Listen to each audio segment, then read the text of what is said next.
நிறுத்தி அதை எண்ணங்களாக மாற விடாமல், அதாவது அபானனாக அது மாற விடாமல், அது நமக்குள்ளேயே அதை நிலைநிறுத்தும் போதுதான் இந்த உண்மையான அது பிராணாயாமம் ஆகிறது.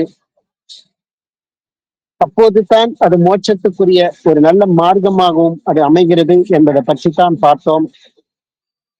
இன்றைக்கு 5வது அத்தியாயம். இதுல போன அத்தியாயத்துல ஸ்ரீடன் சொல்கிறார் பஞ்சபூதங்களால் தான் சிருஷ்டி என்று.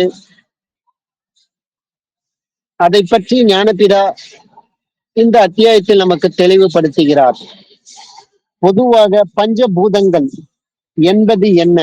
ஒரு மாயையில் இருக்க இந்த உலக மக்கள் பொறுத்தவரை நீர், நிலம், நெருப்பு, காற்று, ஆகாயம் இவற்றைத்தான் பஞ்சபூதங்கள் என்று நினைத்துக் கொண்டிருக்கிறார்கள்.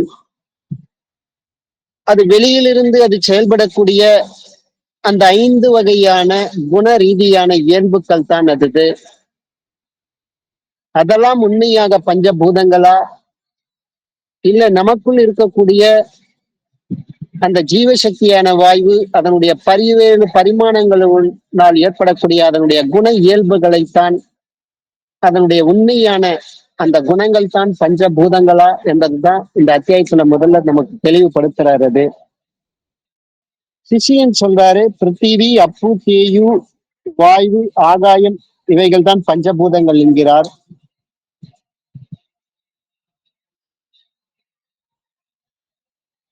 ஆனால் இதை பற்றி முன் அத்தியாயத்தில் ஞானபிதா தெளிவுபடுத்தும் போது பஞ்சபூதங்கள் எவை எவை என்பதை இந்த அத்தியாயத்தில் நமக்கு விரிவாக கூறுகிறார். முதல்ல அந்த சிஷியனுடைய ஆங்கிள் பாத்தீங்கன்னா பஞ்சபூதங்கள் தான் சிருஷ்டி, ஆனால் பஞ்சபூதங்கள் இன்னவைகள் தான் என்று உலகத்தாருக்கு தெரிவதில்லை. ஆனால் பஞ்சபூதங்களுடைய உற்பத்தியை இப்ப நம்ம சொல்றோம். அதாவது அக்ஷரத்திலிருந்து ஆகாசமும், ஆகாசத்திலிருந்து வாயுவும், வாயுவிலிருந்து அக்னியும், அக்னியிலிருந்து அப்புவும், அப்புவிலிருந்து பிருத்திவியும் உண்டாது என்று சொல்லப்படுகிறது. பிருத்திவி என்று சொல்வது எதுன்னு பாத்தீங்கன்னா அதான் பூமி. அப்பு என்று சொல்வது எதுன்னு பாத்தீங்கன்னா ஜலம். அது இப்ப இந்த ஜலத்திலிருந்து தான் இந்த பூமி உண்டானது என்று உலகத்துல சொல்லி வருகிறார்கள். இதை நம்மால் ஒரு காலம் ஏற்றுக்கொள்ள முடியாதது. ஏன்னா பூமி என்ற ஒரு அவஸ்தை, அதாவது இந்த நிலைமை இல்லைன்னா இதுல தண்ணீர் இந்த மாதிரி வசதி இருக்க முடியுமா? அப்ப பூமி மேலதானே இந்த தண்ணீர் என்பது இருக்கிறது, ஜலம் என்பது இருக்கிறது. அப்ப ஜலத்துல பூமி நிற்பது கிடையாது. ஒரு சமுத்திரம் இந்த பூமியில 3/4 பாகம், ஏறக்குறைய ஒரு 71% நீரினால் நிரப்பப்பட்டிருக்கிறது. 29% நிலங்களால ஆக்கிரமிக்கப்பட்டுள்ளது. அப்ப நீரே இல்லாமல் சுத்தமாக நம்ம எடுத்துட்டுனா கூட சரி, அந்த இடத்துல முழுவதுமாக வெறும் நிலப்பரப்பாகத்தான் இருக்கும் உங்களுக்கு அது. அப்ப உண்மையில அந்த நிலப்பரப்பத்தினுடைய அந்த பாகத்துலதான் அந்த நீர் என்பது நிரம்பி இருக்கிறது.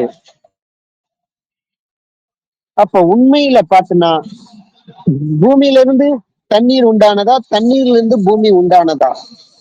பூமிக்குள்ளதான் தண்ணீர் என்பது இயல்பாவே இருக்கிறது. ஒரு ஆழமாக ஒரு கிணறு வெட்டணும்னு சொல்லிட்டு ஆழமாக தோண்டினால் கூட சரியது, அந்த அடிபாகத்துல ஊற்று போல நீர் என்பதுதான் அது சுரைக்கிறது. அப்ப தண்ணிக்குள்ள பூமி இருக்கா? அப்படி கிடையாதுல்ல.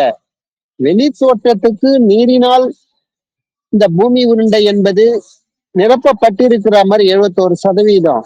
ஆனால் உண்மையான பாத்தீங்கன்னா அந்த நீரே இல்லைன்னா கூட அந்த நிலத்தின் மேலத்தான் அந்த நீர் என்பது இருக்கிறது. இப்ப நீரினால் எப்படி இந்த நிலம் என்பது அது உருவாகி இருக்கும்? இந்த ஒரு காலம் நம்புவதற்கு இடம் இல்லை. இந்த பஞ்சபூதங்கள்ல பிருத்திவி என்று சொல்லுவது பூமியும், அதாவது மண்ணும், அப்பு என்று சொல்லுவது ஜலமும், அதாவது தண்ணீரும், தேயு அதாவது அக்னி என்பது தேஜஸாக பிரகாசமும், வாயு என்பது சலித்து கொண்டிருக்கும் அதாவது காற்றும், ஆகாயம் என்பது காண முடியாதவும் அதை பிரகாசித்துக் கொண்டிருக்கிறதும் அதாவது காலியும் ஆகாது. இந்த பிரகாரம் தான் 5 வஸ்துக்களுடைய ஒன்றாக சேர்ந்து சிருஷ்டி செய்ய முடியாது. இது எப்படின்னா, இப்ப இந்த காணுகின்ற காலி அதாவது இது ஆகாசம், இந்த காலி இடத்துல மற்ற 4 பூதங்களை ஒன்னா சேர்க்க முடியுமா? முடியாது.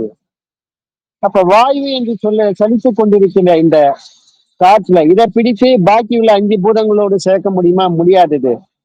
அப்ப அந்த அக்னிய அதை மற்ற 4 பூதங்களோடு சேர்த்து ஒன்றுபடுத்த முடியுமா? அதுவும் முடியாதது. அப்ப பஞ்சபூதங்கள் தண்ணில் தானே உண்மையில இருக்கிறது, அது வெளியில கிடையாது. நமக்குள் இருக்கக்கூடிய இந்த 5 தன்மைகள் செயல்படவேதான் ஒரு சிருஷ்டி என்பது நமக்குள் அது உருவாகிறது. அது நமக்குள்ள இருந்துதான் அது செயல்பட்டு இருக்கிறது. அதுக்குதான் மற்றொரு உதாரணம் மூலமாக ஞானப்பிதா நமக்கு தெளிவுபடுத்துறாரு. இந்த இடத்துல ஒரு மேஜை விளக்கு அதை பொருத்தி வச்சு அதை ஏற்றி அதன் மேல ஒரு கண்ணாடி கொள்ள வச்சேன்னா நன்றாக பிரகாசிக்கிறது. அதே அந்த கண்ணாடி கொள்ள எடுத்துட்டேன்னா பிரகாசம் என்பது கம்மியா தான் இருக்கும். அதே கண்ணாடி குழல் பார்த்தா அது கெட்டியாக இருந்ததுன்னா, இடைவெளியே இல்லாத இருந்ததுன்னா, அந்த ஏற்றி வைத்த அந்த விளக்குல அந்த கண்ணாடி குழல் கெட்டியாக இருந்து முழுவதுமாக காலி இடம் இல்லாத இருந்து அப்படியே வச்சா என்ன ஆகும்? அந்த தீபம் என்பது அணைஞ்சுதானே போகும். அது அப்போ விளக்கு எரிந்து கொண்டிருக்கின்ற அந்த அக்னிக்கு கண்ணாடி குழல் வைக்காம வைக்கன்னா என்ன ஆகும்? அந்த இடத்துல ஒரு சரியான பிரகாசம் என்பது கிடைக்காதது.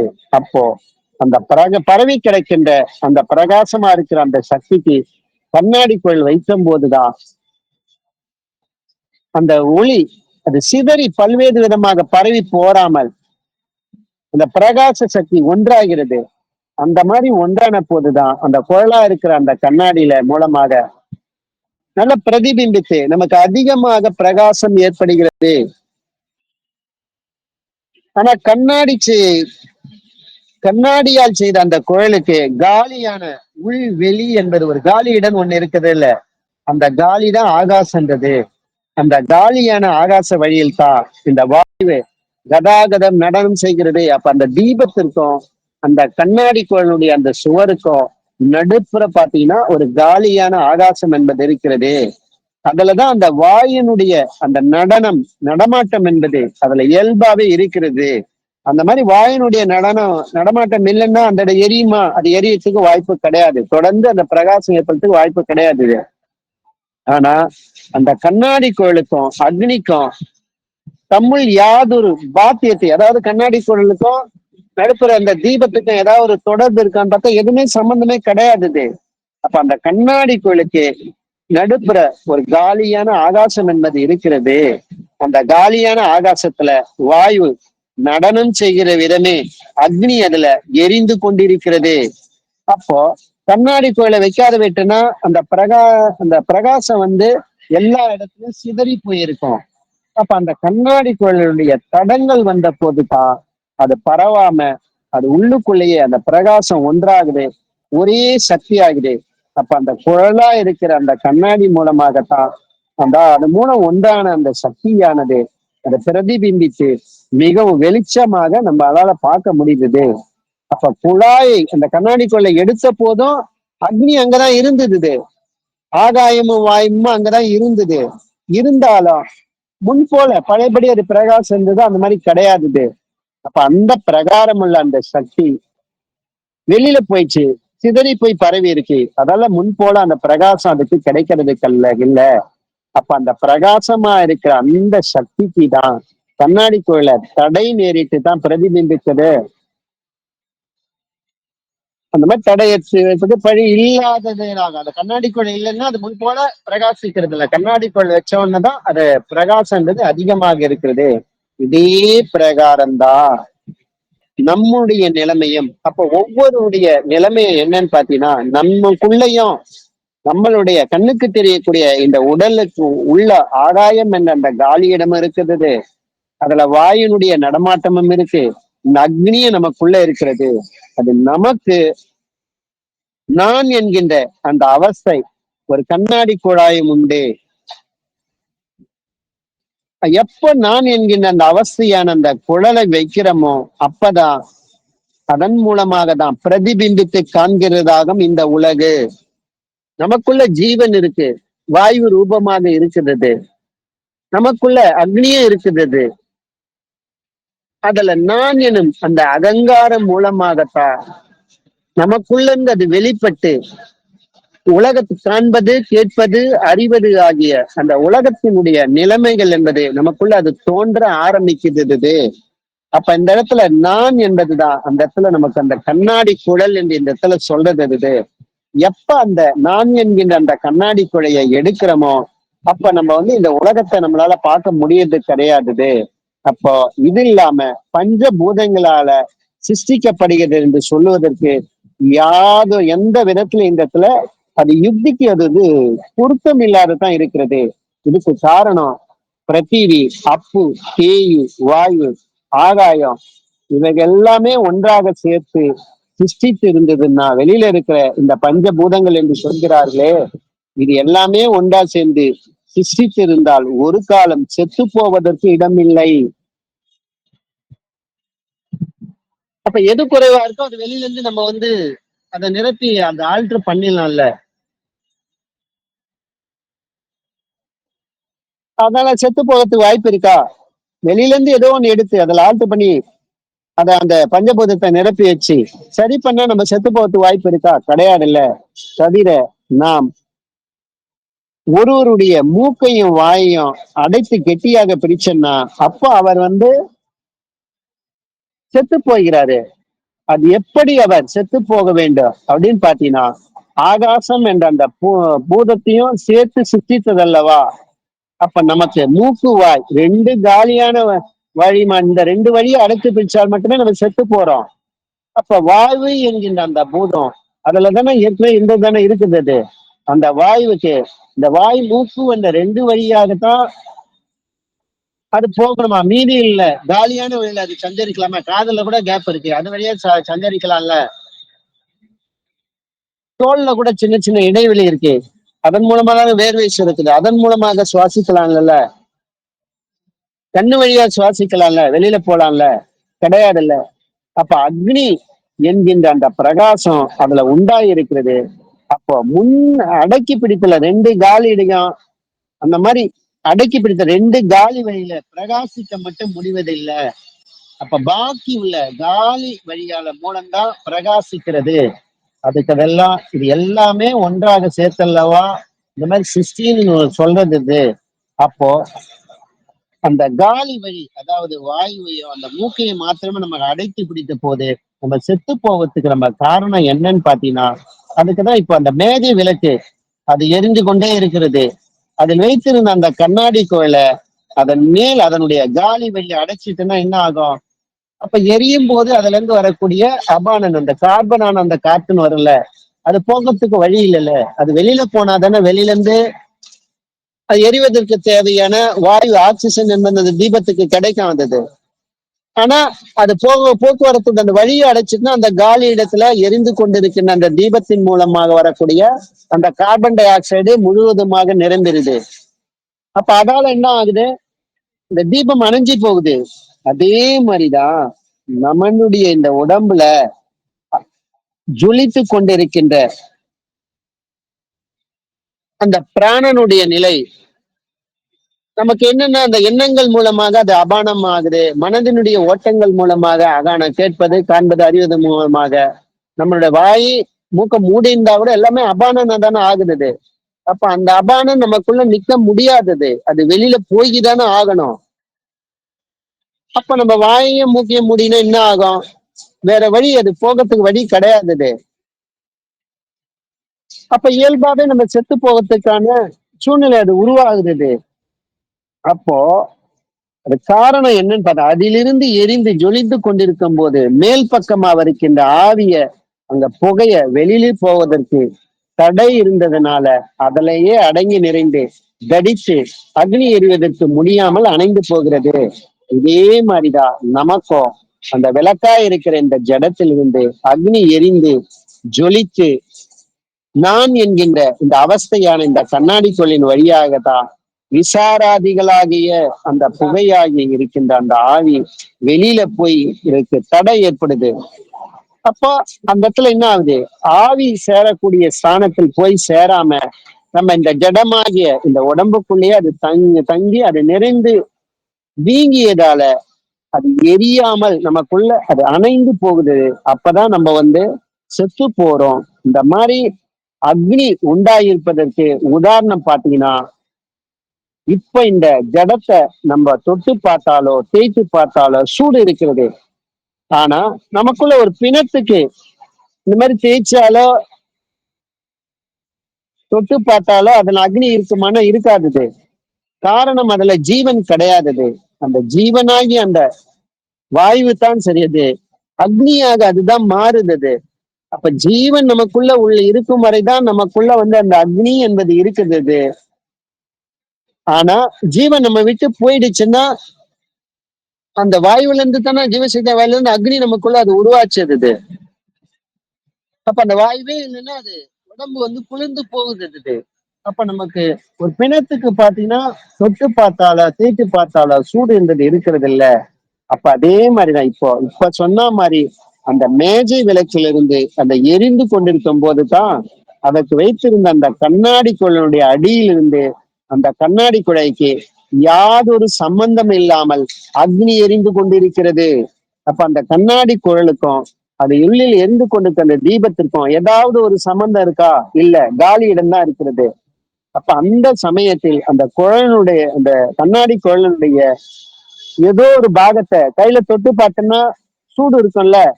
காரணம் அப்ப எல்லா இடங்களும் சூடு அந்த உள்ள அந்த காலி இடத்துல அது பரவி இருக்கிறதால அது கண்ணாடி குழல் மேலையும் அந்த சூடு பட்டு கண்ணாடி குழல் தொட்டா அது சூடா இருக்கிறது. இதன் காரணமாகத்தான் அந்த கண்ணாடி குழல்ல காலி வழி உள்ளதாகும். அதனுள் வாயு கதாகதம் செய்வதால அந்த வாயுவோடு அந்த அக்னி சேர்கிறது.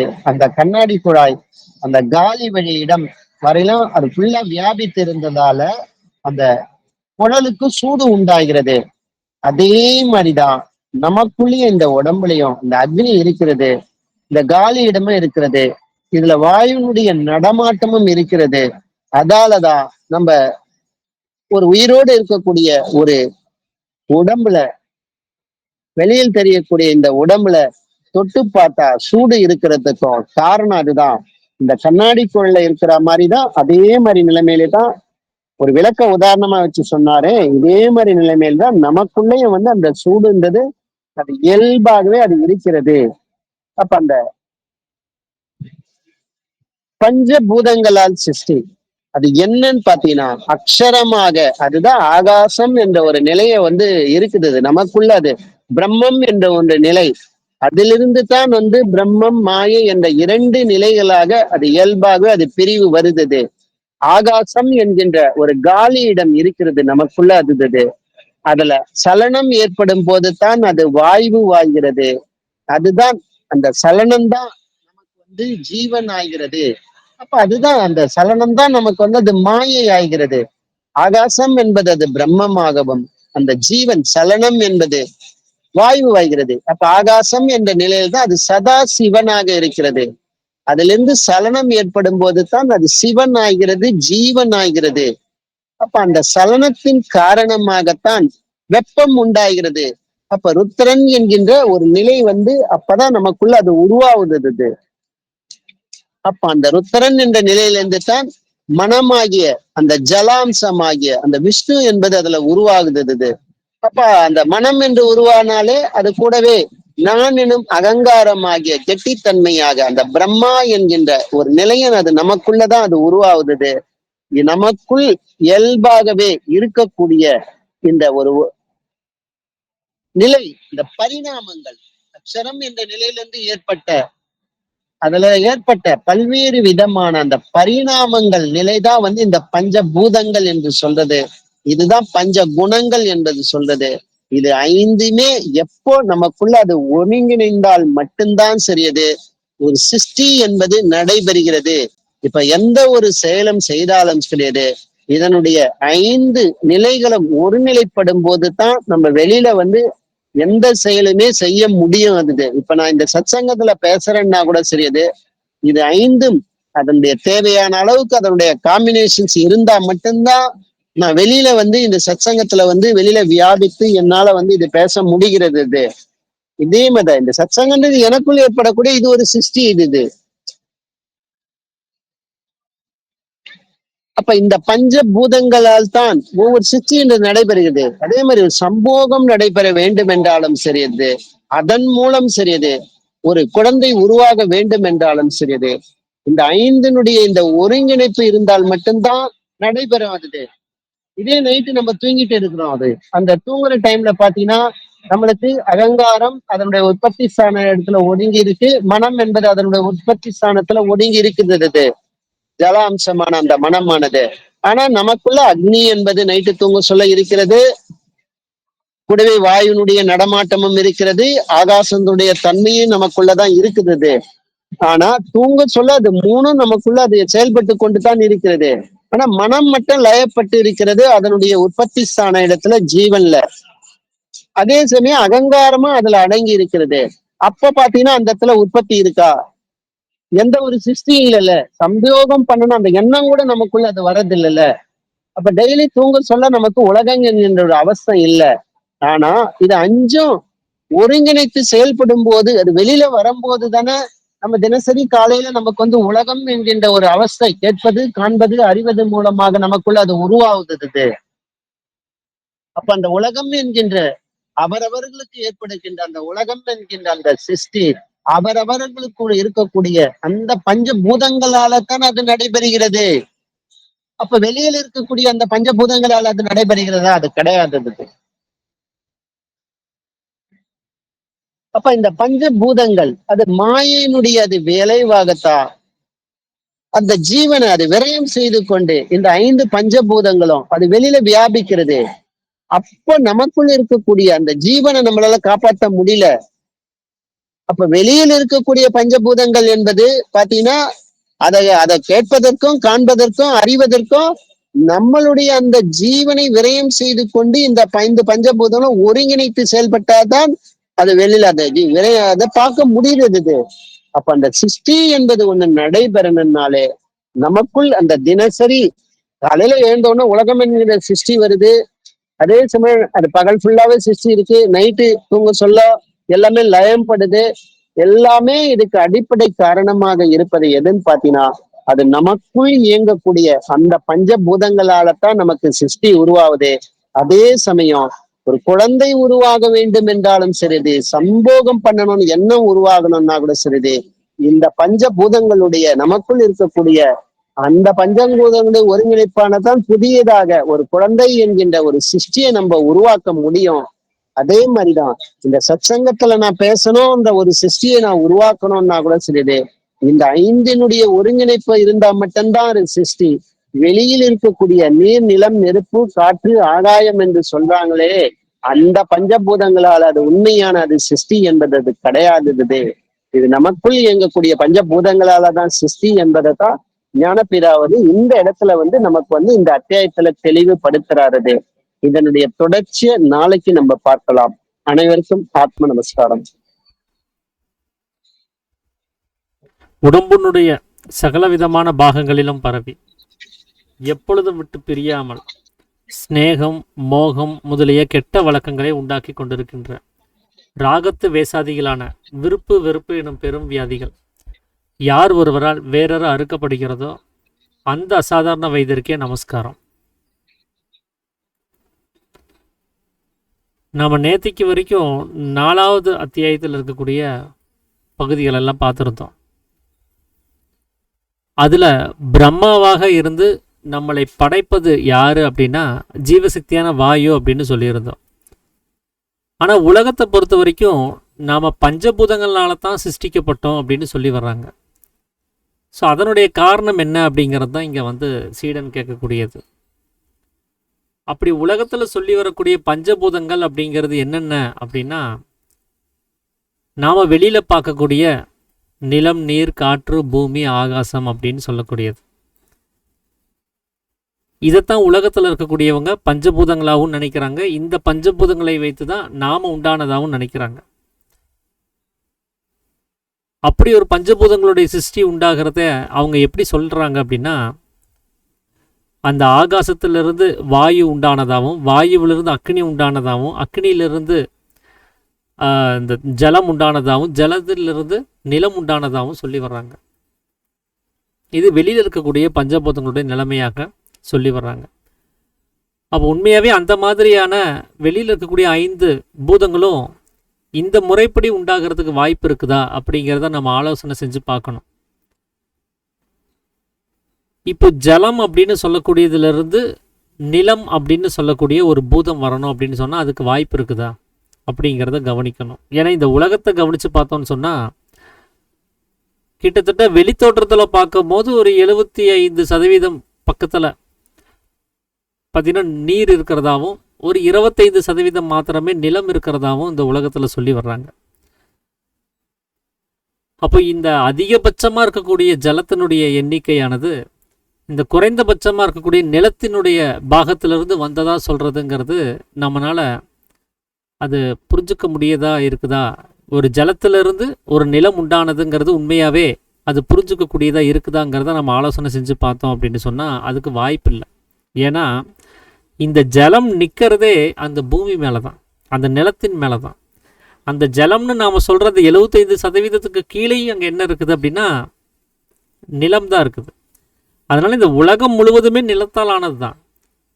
அதில் இருந்த பள்ளங்களில் ஜலம் நிரப்பப்பட்டிருக்குது, அவ்வளவுதான். அப்போ இந்த பூமி தான், இந்த நிலம் தான் அந்த ஜலத்தவே தாங்கி பிடிச்சிட்டு இருக்குது. அதில் ஒரு சிலது நமக்கு வெளிப்படுற அந்த பாகத்தை நம்ம என்ன சொல்கிறோம், தீவுகள்னு சொல்கிறோம். இப்போ நாம் ஒரு கிணத்தை தோன்றதா இருந்தால் கூட அந்த நிலம் இருக்குது, அந்த நிலத்துக்கு கீழே நம்ம தோண்டிகிட்டே போனோம் அப்படின்னு சொன்னால் உள்ளுக்குள்ளார ஜலம் இருக்கிறத நம்ம கவனிச்சுட்டு இருக்கிறோம். அந்த ஜலமும் அங்கே கடைசியில் அது எதில் நிற்க வேண்டியதாக இருக்குன்னா பூமி மேலே தான் நிற்க வேண்டியதாக இருக்கும். அப்போது இந்த ஜலமானது எந்த வகையிலையும் பூமியை உற்பத்தி பண்ணுறதுக்கு வாய்ப்பு கிடையாது. ஏன்னா அவ்வளோ பெரிய பூமியில் ஜலம் தான் அங்கே நிற்க வேண்டியதாக இருக்குது. இன்னொன்று, இந்த பஞ்சபூதங்களை கொண்டு நாம் சிருஷ்டி செய்கிறதா இருந்துச்சு அப்படின்னு சொன்னால் முதல்ல இந்த 5 பூதங்களையும் ஒன்று சேர்க்கணும். ஏன்னா பஞ்சபூதங்கள் சேர்ந்து தானே நாம் சிருஷ்டிக்கிறதா உலகம் சொல்லி வருது. அப்படி ஆகாசங்கிற பூதத்தோட வாயுங்கிற பூதத்தை சேர்க்கணும், அதோட சேர்த்து அக்னியும் சேர்க்கணும், அதோட ஜலத்தையும் சேர்க்கணும், அதோட நிலத்தையும் சேர்க்கணும். இப்படி 5 வகையான தன்மையில் இருக்கக்கூடிய இந்த 5 பூதங்கள், இந்த 5 நிலைமைகள் சேர்வதற்கு வாய்ப்பு இருக்குதாங்கிறத நம்ம ஆலோசனை செஞ்சு பார்த்தோம்னா அதுக்கும் வாய்ப்பு இல்லை தான். ஏன்னா அக்னியோட ஜலம் சேரும்போது அங்கே என்ன ஆகுதுன்னா ஒன்று அது அக்னியை அழிச்சிரும், இல்லைன்னா இந்த ஜலத்தை அந்த அக்னி அழிச்சிரும். எது அதிகபட்சமாக இருக்குதோ அந்த குறைவான பாகத்தை அது காணாமல் பண்ணிடும். ஒரு எரிமலை வெடித்து வந்துட்டு இருக்கக்கூடிய அளவுக்கு பெரிய ஒரு அக்னி இருக்கக்கூடிய இடத்துல நாம் ஒரு ட்ரம்மு குடத்தையே ஊற்றுனா கூடவும் அந்த தண்ணி காணாமல் போயிடும். ஆனால் ஒரு விளக்கு எரிஞ்சிட்டு இருக்குது, அந்த விளக்கு மேலே ஒரு 1/4 டம்ளர் தண்ணியை ஊற்றணும்னு சொன்னால் அந்த விளக்கையே அதை அணைச்சி விட்டுருது, அங்கே இருக்கக்கூடிய அக்னியை பார்க்க முடியறதில்ல. இந்த மாதிரி தான் ஒன்றுக்கு ஒன்று பூதங்கள் சேர முடியாத நிலைமையில தான் இருக்குது. அப்போ நாம் வெளியில் இருக்கக்கூடிய எந்த பூதத்தையுமே எதோடையும் சேர்க்க முடியறது கிடையாது. நிலத்தோட அக்னியையோ இல்லை இந்த நிலத்தோட காற்றையோ எந்த வகையிலையும் சேர்க்கிறது கிடையாது. ஆனால் பஞ்சபூதங்களை கொண்டு தான் நம்ம சிருஷ்டின்னு சொல்கிறாங்கன்னா அது வேதங்களில் சொல்லப்பட்ட வார்த்தை. அது வேத இதிகாச புராணங்கள் எதுவுமே பொய்யல்லங்கிறதையும் சாமி அறுதிட்டு சொல்லியிருக்கிறார். அப்படி பார்க்கும்போது பஞ்சபூதங்களை கொண்டு தான் சிருஷ்டி, அந்த பஞ்சபூதங்கள் இணைந்ததுனால தான் சிருஷ்டி. ஆனால் இங்கே நடைமுறையில் நாம் எண்ணக்கூடிய பஞ்சபூதங்களை இணைக்க முடியறதில்ல. அப்படிங்கிற பட்சத்தில் அதில் ஒரே ஒரு விஷயந்தான் இருக்க முடியும், நாம் அந்த பஞ்சபூதங்களை தவறாக புரிஞ்சு வச்சுருக்கிறோன்ட்டு. வேற ஏதோ 5 நிலைமைகளை அவங்க சொன்னதை நாம் நமக்கு புரிஞ்ச அளவில் வேற ஏதோ ஒரு 5 நிலைமைகள் தான் அந்த பஞ்சபூதங்கள் அப்படின்னு சொல்லி நாம் தவறாக புரிஞ்சு வச்சுருக்கிறோம். அது ஒன்று தான் இங்கே காரணமாக இருக்க முடியும். அப்போ உண்மையாகவே அந்த பஞ்சபூதங்கள்ங்கிறது என்னவா இருக்குதுங்கிறத நம்ம ஆலோசனை செஞ்சு பார்க்கணும். அந்த பஞ்சபூதங்களும் அவரவருக்குள்ளார இருக்கிறதாகத்தான் வேதங்களில் சொல்லப்பட்டிருக்கு. நம்மளிருந்து வெளிப்புறமாக இந்த உலகம்ங்கிற அவஸ்தையில் அந்த பஞ்சபூதங்கள் இருக்கிறதா சொல்லப்படலை. நாம் அதை அனுபவப்படாததுனால நம்ம வெறுமனே பஞ்சபூதங்களாக படித்து மட்டுமே தெரிஞ்சு வச்சிருக்கிறதுனால நமக்கு கண்ணுக்கு தெரியக்கூடிய ஒரு 5 நிலைமைகளுக்கு பஞ்சபூதங்களாக எண்ண வேண்டிய ஒரு சூழலுங்கிறது ஏற்பட்டுருச்சு. சாமி இந்த பூதங்களை புரிய வைக்கிறதுக்கு ஒரு விளக்கை உதாரணமாக வச்சிருப்பார். ஒரு மேஜை மேலே ஒரு விளக்கு இருக்குது.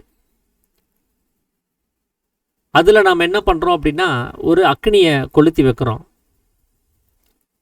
அப்போ அதனுடைய பிரகாச சக்தி என்ன ஆகும்னா அதிக அளவில் பிரகாசிச்சு போகும். அப்போ என்ன ஆகும்னா அந்த பிரகாசமானது சிதறி போகும்போது அந்த வெளிச்சம் மங்குன மாதிரி தான் இருக்கும். அந்த சிதறி போன அந்த பிரகாசத்தை ஒருங்கிணைக்கிறதுக்கு தான் நம்ம என்ன பண்ணுறோம்னா ஒரு கண்ணாடி குடுவையை வைப்போம்.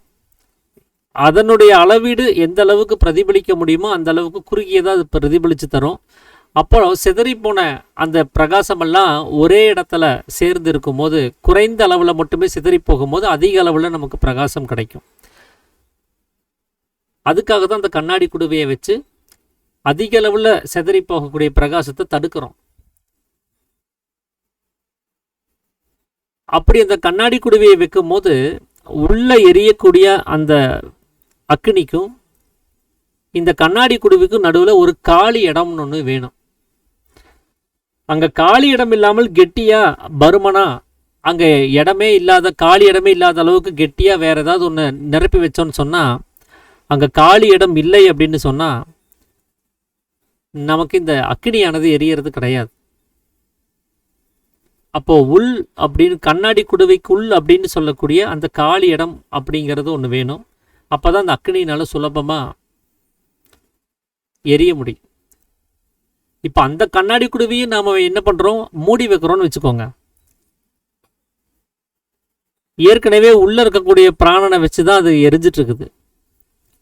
அந்த பிராணன் தீர்ந்து போனதுக்கப்புறம் நம்ம உடம்புலேருந்து எப்படி அபானன் வந்துச்சோ அதே மாதிரி எரிஞ்சு முடிச்சதுக்கப்புறம் அதுலேருந்தும் ஒரு அபானன் உண்டாகும். அந்த அபானன் என்ன பண்ணுன்னா அந்த அக்னியவே அழிச்சிரும். அப்படி அதை அழிக்கக்கூடாதுங்கிறதுக்காக என்ன பண்ணுவோம்னா அந்த கண்ணாடி குடுவையிலே துளைகளை போட்டு வச்சுருப்போம்.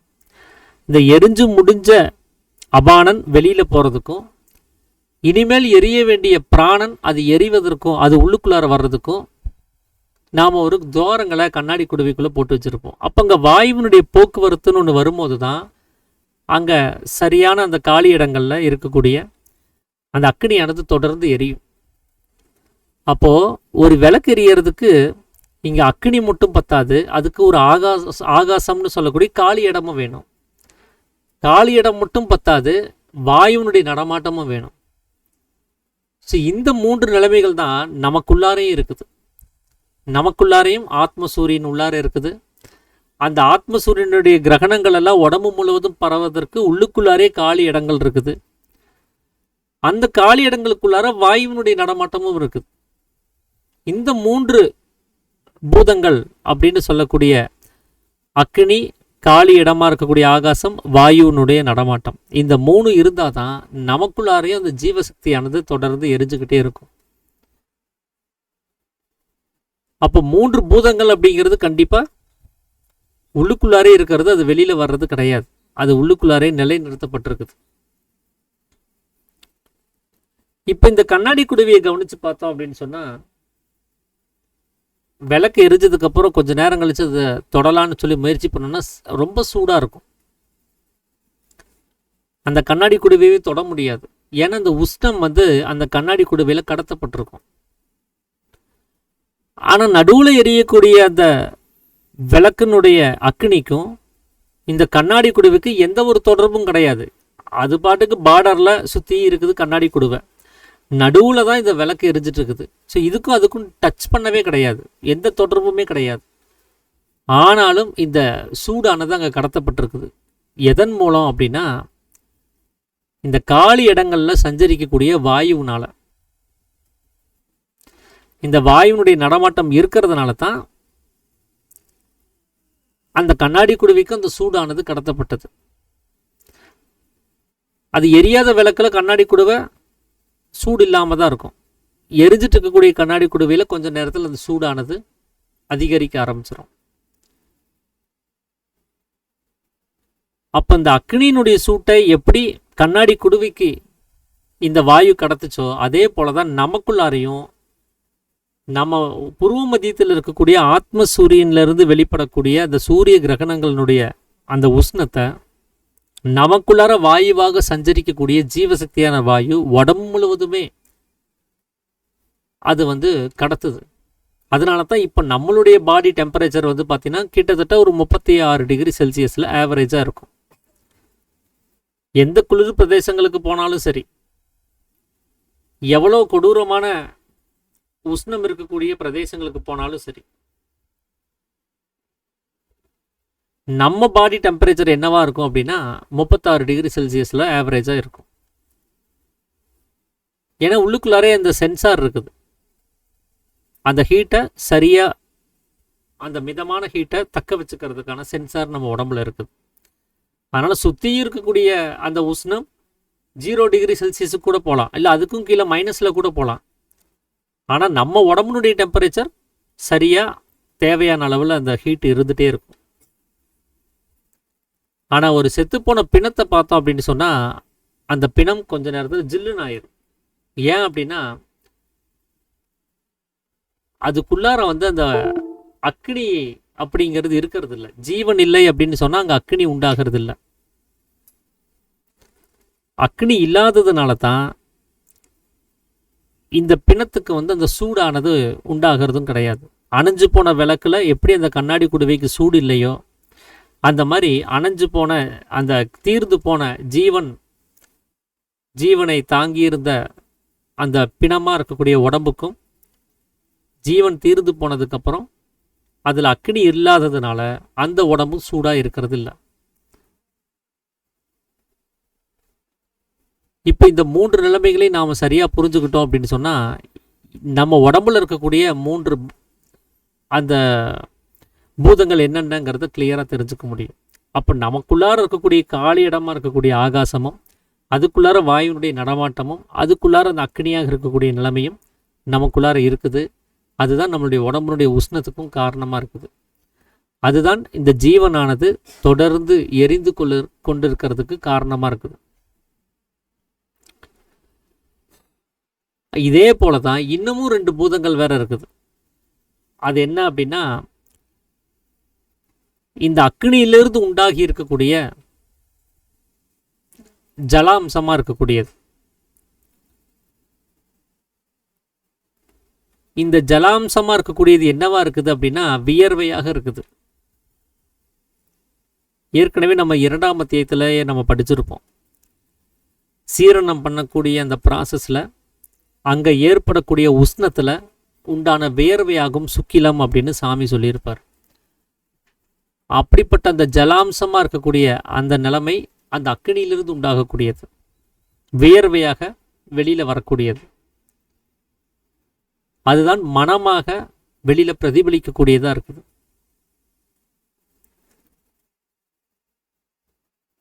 அப்போ நமக்குள்ளார அந்த சிருஷ்டி அப்படிங்கிறது ஒன்று உண்டாகணும் அப்படின்னு சொன்னாலும் கூட இங்கே நமக்கு என்ன வேணும் அப்படின்னா இந்த பூதங்கள் எல்லாமே நமக்கு தேவைப்படுது. இந்த சுக்கிலத்திலிருந்து தான் நமக்கு உடம்பும் கிடைச்சிருக்குது. பிருத்திவி அப்படின்னு சொல்லக்கூடிய பூமியாக இருக்கக்கூடிய உடம்பு, ஜடமாக இருக்கக்கூடிய உடம்பு. இந்த பூதங்களால் நாம் சிருஷ்டி செய்யப்பட்டிருக்கும் போது வெளியில் இருக்கக்கூடிய பஞ்சபூதங்களால் நம்ம சிருஷ்டி செஞ்சுருக்கிறோம் அப்படின்னு சொல்கிறத ஏற்புடையதாக இல்லை. ஒருவேளை அப்படி வெளியில் இருக்கக்கூடிய பஞ்சபூதங்களால் நாம் சிருஷ்டி செய்யப்படுறதா இருந்தால் நாம் நசிஞ்சு போகும்போது அந்த 5மே நசிஞ்சு போகணும். இப்போ ஒரு பஞ்ச உலோகத்தினால நாம் ஒரு சிலையை உண்டு பண்ணுறோன்னு வச்சுக்கோங்க. தங்கம், வெள்ளி, செம்பு, இரும்பு, ஈயம் அப்படின்னு சொல்லக்கூடிய இந்த 5 வகையான உலோகங்களை ஒன்றா கலக்கி ஒரு சிலையை உண்டு பண்ணுறோம் அப்படின்னா அந்த சிலை நசிஞ்சு போகும்போது அந்த 5 பொருட்களுமே சேர்ந்து தான் நசிஞ்சு போகும். ஏன்னா அதனுடைய சேர்க்கையில் தான் உண்டாக்கப்பட்டிருக்குது. ஆனால் நாம் வெளியில் இருக்கக்கூடிய பஞ்சபூதங்களால் உண்டாக்கப்பட்டதா சொல்கிறதா இருந்தால் செத்துப்போன பிணம் படுத்துட்டு இருக்குது. ஆனால் வெளியில் எல்லா பூதங்களும் இருக்கவே செய்யுது.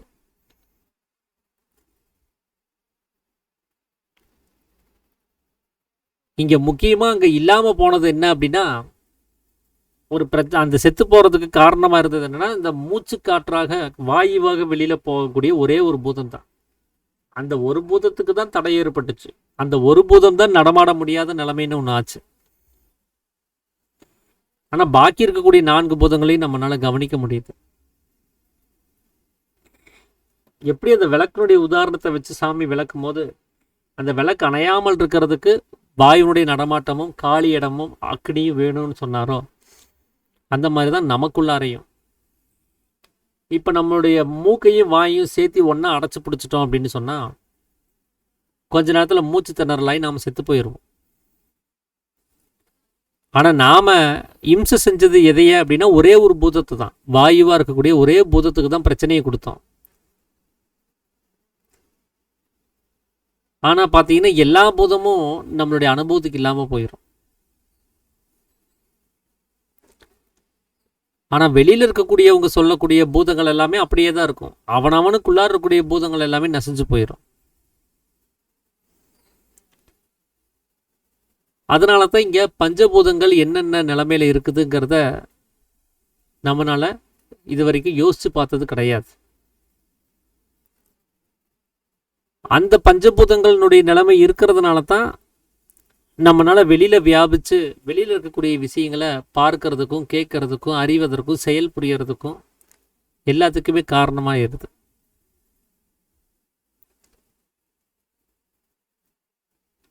அப்போ இந்த நம்மளுடைய சிருஷ்டிக்கு காரணமாக இருக்கக்கூடிய 5 பூதங்களும் அவரவருக்குள்ளாரே இருக்கக்கூடியது. அது ஒன்று ஆகாசமாக இருக்கக்கூடிய பூதம், 2வது வாயுவாக இருக்கக்கூடியது, 3வது அக்னியாக இருக்கக்கூடியது, 4வது ஜலாம்சமாக இருக்கக்கூடியது, 5வது ஜடமாக இருக்கக்கூடியது.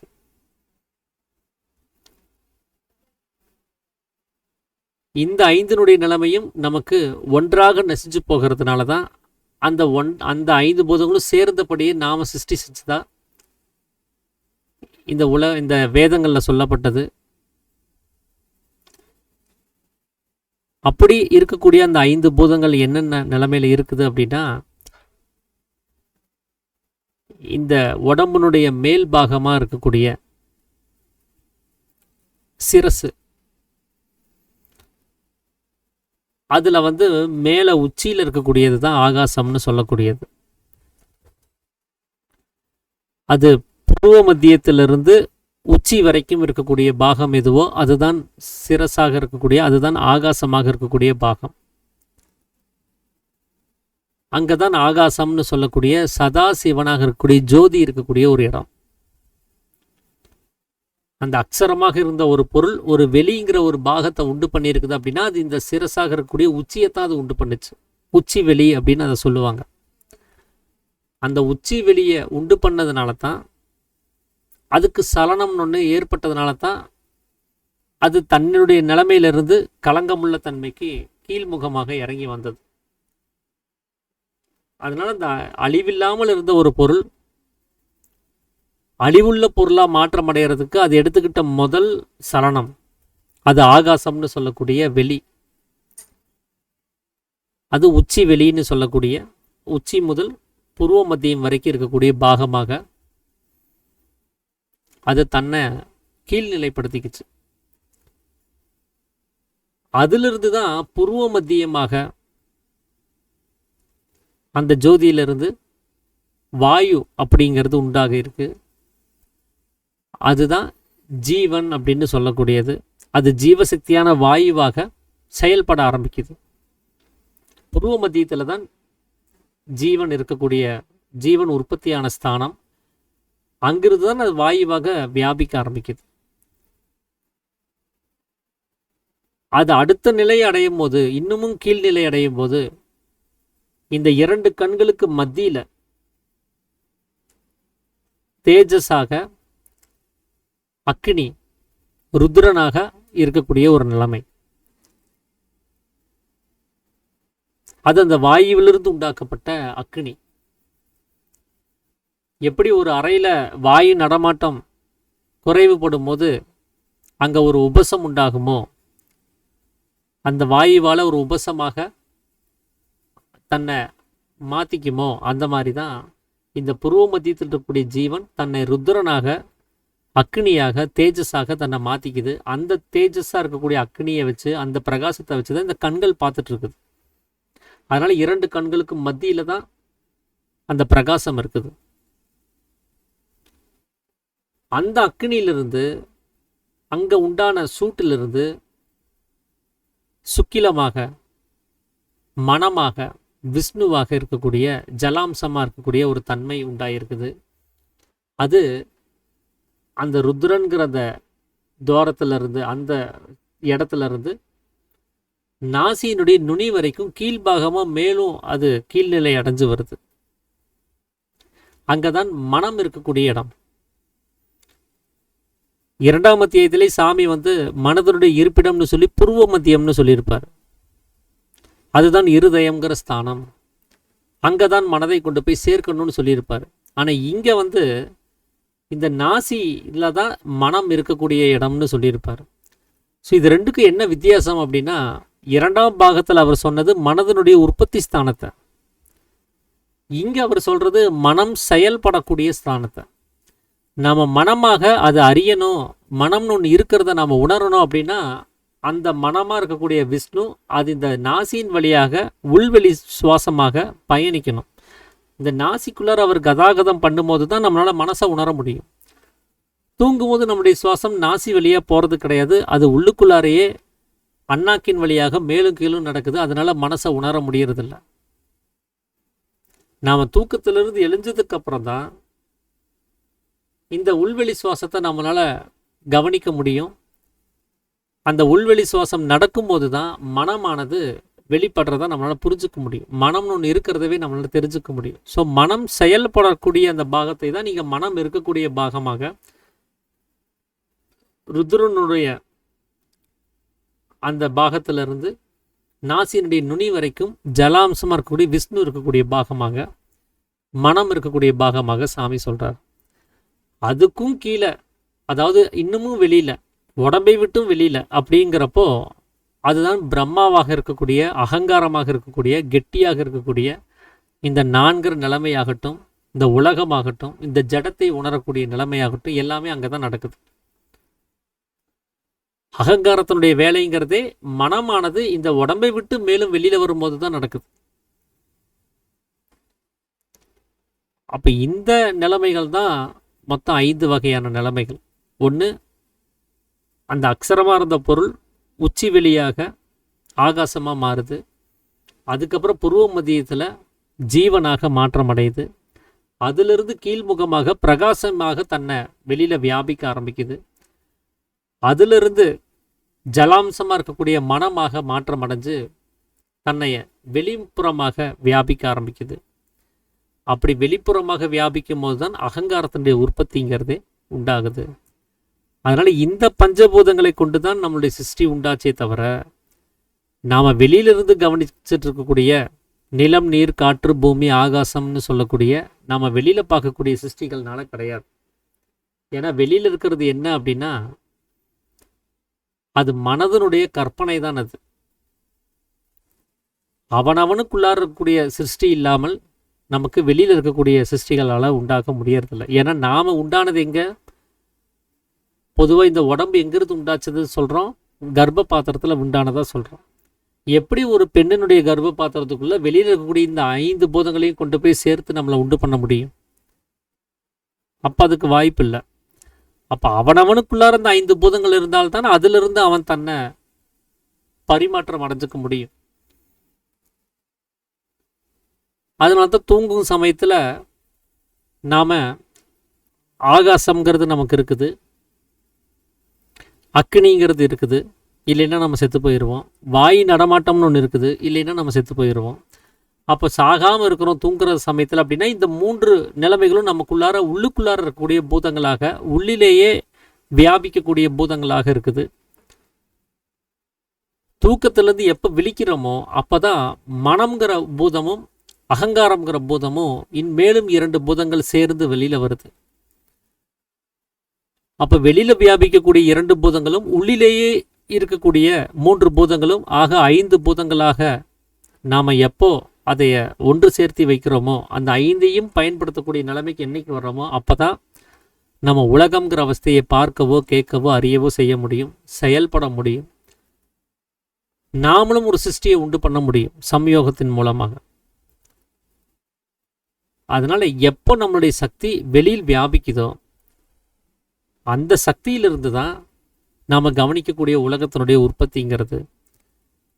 ஸோ இப்படி தான் இந்த 5 பூதங்களை கொண்டு இங்கே சிருஷ்டி உண்டாகிறதாக சொல்லப்படுது. தூக்க சமயத்தில் இந்த 2 பூதங்கள் இல்லாமல் உள்ளில் இருக்கக்கூடிய 3 பூதங்கள் மட்டுமே இருந்ததுனால தான், அந்த 5 பூதங்களும் பூர்த்தி அடையாத நிலையில் இருக்கிறதுனால தான் நம்மளால் எதையும் சிந்திக்கிறதுக்கோ செயல்படுறதுக்கோ சிருஷ்டி செய்யவோ முடியாமல் போகுது. இந்த 5மே பூர்த்தியாகும் போது மாத்திரமே நமக்கு சிருஷ்டிங்கிறது கிடைக்குது. ஸோ இதுதான் இந்த 5ஆம் அத்தியாயத்தில் சாமி இந்த பஞ்சபூதங்கள் பற்றின ஒரு விஷயமாக சொல்லியிருப்பார். இந்த பஞ்சபூதங்களுடைய சிருஷ்டியை தான் இங்கே பஞ்ச பிரம்மம் அப்படின்னு சொல்லுவாங்க. பிரம்மம் அப்படின்னாலே சிருஷ்டிகர்த்தா அப்படின்னு இந்த உலகத்தில் சொல்லி வர்றபடி சிருஷ்டிக்கு காரணமாக இருக்கக்கூடிய இந்த 5 வகையான நிலைமைகள்ங்கிறது அது அவரவருக்குள்ளார் இருக்கக்கூடியது. இதுதான் பஞ்ச இந்திரியங்கள் அப்படின்னு கூட சொல்கிறாங்க. இந்த பஞ்ச இந்திரியங்கள் வழியாக களங்கமில்லாத நிலைமையில் இருந்த அந்த சதாசிவனானது, களங்கமில்லாமல் இருந்த அந்த அக்ஷரமாக இருந்த பொருளானது, அது 5 நிலைமைகளில் கலங்கப்பட்டு வெளியில் வரும்போது தான் ஒரு சம்யோகம் செய்யறதுக்கோ செயல்கள் புரிவதற்கோ வெளியில் இருக்கக்கூடிய விஷயங்களை அறிவதற்கோ கூட நம்மளால் முடியுது. இந்த 5 பூதங்களும் நமக்கு ஒரே நிலைமையில் வரும்போது தான், ஏககதியாக வரும்போது தான் இந்த பஞ்சபூதங்கள் அப்படிங்கிற ஒரு நிலைமையானது நமக்கு பூர்த்தியாகுது. இதை தவிர்த்து வேற எந்த பூதங்கள்னாலும் நம்மளுடைய சிருஷ்டி கிடையாது. இதை தவிர்த்து வேற பூதங்களால் நமக்கு எந்த செயல்பாடுகளும் நடக்கிறது கிடையாது. அதனால தான் அவனவனுக்குள்ளார இருக்கக்கூடிய சிருஷ்டிகள் செத்து போகும்போது பாருங்க எல்லாமே காணாமல் போயிடும். அந்த வாயுங்கிற ஒரு பூதம் பிரச்சனையாச்சு அப்படின்னு சொன்னாலோ, இல்லை உள்ளே இருக்கக்கூடிய அக்னிங்கிற ஒரு பூதம் பிரச்சனையாச்சுன்னு சொன்னாலோ, இல்லை ஜலாம்சமாக இருக்கக்கூடிய சுக்கிலம் தீர்ந்து போனாலோ, இல்லை இந்த ஜடமாக இருக்கக்கூடிய உடம்புக்கு ஏதாவது ஒரு ஆபத்து நேரிட்டாலோ, இப்படி என்ன நடந்தாலும் சரி அந்த 5மே அங்கே காணாமல் போயிடும். அங்கே அகங்காரத்தை பார்க்க முடியாது, மனசை பார்க்க முடியாது, பிரகாசத்தை பார்க்க முடியாது, வாயுவினுடைய நடமாட்டத்தை பார்க்க முடியாது, அவருக்கு உச்சி வெளியே இல்லாமல் போயிடும். இதுதான் பஞ்சபூதங்களால் உண்டாக்கப்படுறது. செத்து போகும்போது பஞ்சபூதங்களும் நசிஞ்சு போகிறதுங்கிற நிலைமை. அதனால் வெளியில் இருக்கக்கூடிய பஞ்சபூதங்களுக்கும் நம்மளுடைய சிருஷ்டிக்கும் எந்த ஒரு தொடர்பும் கிடையாது. ஆனால் இந்த வெளியில் இருக்கக்கூடிய பஞ்சபூதங்களை நாம் சிருஷ்டி செய்யலாமே தவிர நம்மளை வெளியில் இருக்கக்கூடிய பஞ்சபூதங்களை சிருஷ்டி செய்ய முடியாது. இதை மக்கள் தவறாக ஒரு கருத்தை வச்சுக்கிட்டு அவங்க சரியான புரிதல் தன்மையில் இல்லாமல், அனுபவம் இல்லாமல் வெளியில் இருக்கக்கூடிய விஷயங்களை அதுதான் நம்முடைய சிருஷ்டிக்கு காரணம்னு சொல்லி தப்பாக புரிஞ்சுக்க வேண்டிய சூழலுங்கிறது ஏற்பட்டுருச்சு. ஸோ இதுதான் இந்த பஞ்சபூதங்கள் பற்றின விஷயமாக நான் படித்த அளவில் புரிஞ்சுக்கிட்டதை நான் உங்களோட பகிர்ந்துக்கணும் அப்படின்னு சொல்லி நினச்சது. வேறு யாராவது ஏதாவது விஷயங்களை பகிர்ந்துக்கிறதா இருந்தால் பகிர்ந்துக்கலாங்கய்யா. அனைவருக்கும் ஆத்த நமஸ்காரம். ஐயா ரமேஷ் ஐயா, பாலசுமன் ஐயா, ஆத்த நமஸ்காரங்க ஐயா. சுப்பிரமணியம் ஐயா, ஆத்த நமஸ்காரம். ஆமாங்க ஆமாங்க ஐயா. இப்போ ஒரு கரெக்டாக ஓரளவுக்கு நாங்கள் ஃபாலோ பண்ணிட்டோம். ஆனால் ஒரு சின்ன இடத்துல இன்னும் கொஞ்சம் விளக்கமாக சொன்னீங்கன்னா கொஞ்சம் எங்களுக்கு இன்னும் கொஞ்சம் ஏதுவாக இருக்கும். சொல்லுங்க ஐயா. இப்போ உள்ளுக்குள்ளே 3 பஞ்சபூதங்கள் உள்ளுக்குள்ளே இருக்குது, வெளியில் 2 இருக்குது அப்படின்னு சொன்னீங்க. இந்த வெளியில் இருக்கிறது ஒன்று அகங்காரம், இன்னொன்று என்ன சொன்னீங்க? மனசு. மனசு. ஆமாம், மனசு அகங்காரம் ஆகுது. ரைட்டு. இப்போ உள்ளுக்குள்ளே அந்த ஆகாசம் புரிஞ்சிருச்சு, அக்னி புரிஞ்சிருச்சு, வாயு காற்று புரிஞ்சிருச்சு. இந்த வெளியில் உள்ள இந்த மனசும் இந்த அகங்காரமும் வெளியில் உள்ள பஞ்சபூதங்களோட ஒப்பிடும்பொழுது எதுக்கு உதாரணமாக சொல்ல வேண்டி வருது? அதாவது அது வெளியில வியாபிக்கும் போது தான் பஞ்சபூதங்களும் பூர்த்தி ஆகுது. நம்மளுடைய சக்தி உள்ளுக்குள்ளாரே இருந்தா 3 பூதங்களாக மட்டுமே தான் இருக்குது. சரிங்க. அது வெளியில வியாபிக்கும் போது 5 பூதங்களாக அது மாற்றம் அடையுது. சரி. ஏன்னா அது ஒவ்வொரு ஸ்டெப் பை ஸ்டெப்பா அது கலங்கப்பட்டுட்டே வருது. 5 முறை அது கலங்கப்படுது. சரிங்க. நம்ம சக்தி 3 முறை கலங்கப்படும் போதும் நம்ம உள்ளதான் இருக்கிறோம். உள்ளதான் இருக்கும். 4வது முறையும் 5வது முறையும் கலங்கப்படும் போது தான் நம்ம முழுவதுமாக நம்மளை வெளிப்படுத்திக்கிறோம். வெளிப்படுத்திக்கிறோம். அந்த வெளிப்பாட்டில் தான் நமக்கு என்ன ஆகுது அப்படின்னா, அந்த பூர்ண கலங்கத்துவத்தில் தான் என்ன ஆகுதுன்னா செயல்கள் புரிய முடியுது, வெளியில இருக்கக்கூடிய விஷயங்களை அறிய முடியுது. இப்போ தூங்கும் போது கூட 3 பூதங்கள் தான் நமக்கு இருக்கே தவிர மனசு அகங்காரம்ங்கிறது செயல்படுறது இல்லை இல்லையா? ஆமாங்க. அப்போ பஞ்சபூதங்களும் அங்க பூர்த்தி ஆகல, 3 பூதங்கள் மட்டுமே தான் இருக்குது. அந்த 3 பூதங்களோட மட்டும்தான் நாம தூங்கிட்டு இருக்கிறோம். அந்த 3 நிலை, அது பூதங்கள்னு சொன்னா அது இன்னொரு வஸ்துவா நமக்கு ஒரு எண்ணத்துக்கு வருதுங்கிறதுனால இப்படி சொல்லிக்கலாம். 3 வகையான கலங்கத்தன்மையில மட்டும்தான் நம்ம இருக்கிறோம். 3 முறை மட்டுமே கலங்கப்பட்ட நிலைமையில மட்டுமே நாம் இருக்கிறோம். அது 4வது முறையும் 5வது முறையும் கலங்கப்படும் போது மாத்திரமே தான் இந்த உலகம்ங்கிற சிருஷ்டியை உண்டு பண்ண முடியுது. இப்போ 4வது முறை அது கலங்கப்பட்டுச்சுன்னா என்ன நிலைமை ஆகும் அப்படின்னா, மனசு வெளியில வந்துடும். ஆமா, டோட்டல் அவுட் ஆயிருது, வெளியில வந்துடும். ஆனா வெளியில இருக்கக்கூடிய விஷயத்த அது உண்டு பண்ணிடும். ஆனா அது என்னன்னு தெரிஞ்சுக்க முடியாது. 4வது கலங்கத்தன்மையில மனமாக மட்டுமே அது இருக்கும்போது வெளியில இருக்கக்கூடிய விஷயத்த பார்க்க முடியும். ஆனா என்னன்னே தெரியாது நமக்கு. இந்த பிறந்த குழந்தைய கவனிச்சு பாருங்க, எல்லாரையும் பார்க்கும், எல்லா கலர்ஸையும் பார்க்கும். ஆனா என்னன்னு அதுக்கு தெரியாது. அதுக்கு நாம ஒவ்வொன்னா சொல்லி கொடுத்து இன்னமும் அதை கலங்கப்படுத்தும் போது, அதுக்கு அகங்காரம்னு சொல்லக்கூடிய இன்னொரு பூதத்தையும் அதுக்குள்ளார கொண்டு வரும்போது தான் அது மறுமுறை பார்க்கும்போது இது அம்மான்னு ஐடென்டிஃபை பண்ணிக்கும். ஏன்னா நம்ம சொல்லி கொடுத்து பதிவு கொடுத்ததுனால அந்த பதிவுகள் தான் அகங்காரமாக தன்னை வளர்ச்சி அடைய வச்சுக்குது. அந்த புத்தி பூர்ணமாக பூர்த்தி அடைந்த நிலைமையில தான் அது அகங்காரமாக தன்னை பரிமாற்றம் அடைய வச்சுக்குது. அடுத்த முறை இந்த மனசு வெளியில வந்து ஒரு விஷயத்த பார்க்கும்போது, இது போனு, இது கம்ப்யூட்டரு, இது டிவி அப்படிங்கறத நினைவுபடுத்துது இல்லையா? பார்த்த உடனே நான் அது என்னன்னு கேட்கறது இல்லை, ஆனா பார்த்த உடனே நினைவுக்கு வருது இல்லையா? இந்த நினைவுபடுத்துற வேலையை தான் அந்த 5வது பூதமா இருக்கக்கூடிய 5வது கலங்கமுள்ள தன்மை இங்க செஞ்சுட்டு இருக்கு. அப்ப இந்த உலகத்தை உண்டு பண்ணுவது 4வது கலங்கத்தன்மை, அது மனசு. உலகத்தை அறிவிப்பது, தான் உண்டாக்குனது என்ன சங்கதிங்கிறத அறிவிக்கிறது 5வது கலங்கத்தன்மையா இருக்கக்கூடிய அகங்காரம். இப்ப இந்த அகங்காரம்ங்கிறது அதுக்கு அறிவிக்கலன்னா மனசு வெறுமனே பார்க்கும், அதுக்கு என்னன்னே தெரியாம பார்க்கும். அப்ப அதனாலதான் சாமி என்ன சொல்றாருன்னா, நம்ம காணக்கூடிய இந்த உலகம்ங்கிறதே அகங்காரம் தான். ஏன்னா மனசுக்கு இது உலகம்னு தன்னை காமிச்சுக்கிற அந்த நிலைமையானது எங்க கிடைக்கும்னா அகங்காரம் இருந்தால் மாத்திரமே கிடைக்கும். அகங்காரம் இல்லை என்றால் உலகத்தை அது வெறுமனே பார்க்குமே தவிர அதனால தெரிஞ்சுக்க முடியாது. அந்த மனதனுடைய வேலையை அங்க பூர்த்தியாகாமல் போயிடும். அதனாலதான் 2 பூதங்களுடைய செயல்பாடு வெளிமுகமாக இருக்குது. அந்த 2மே சேரும் போது மாத்திரமே நம்மளால சிந்திக்கிறதுக்கோ செயல்படுறதுக்கோ இங்க சிருஷ்டி செய்யறதுக்கோ முடியும். இல்லைன்னா முடியாது அப்படின்னு சொல்றது காரணம்.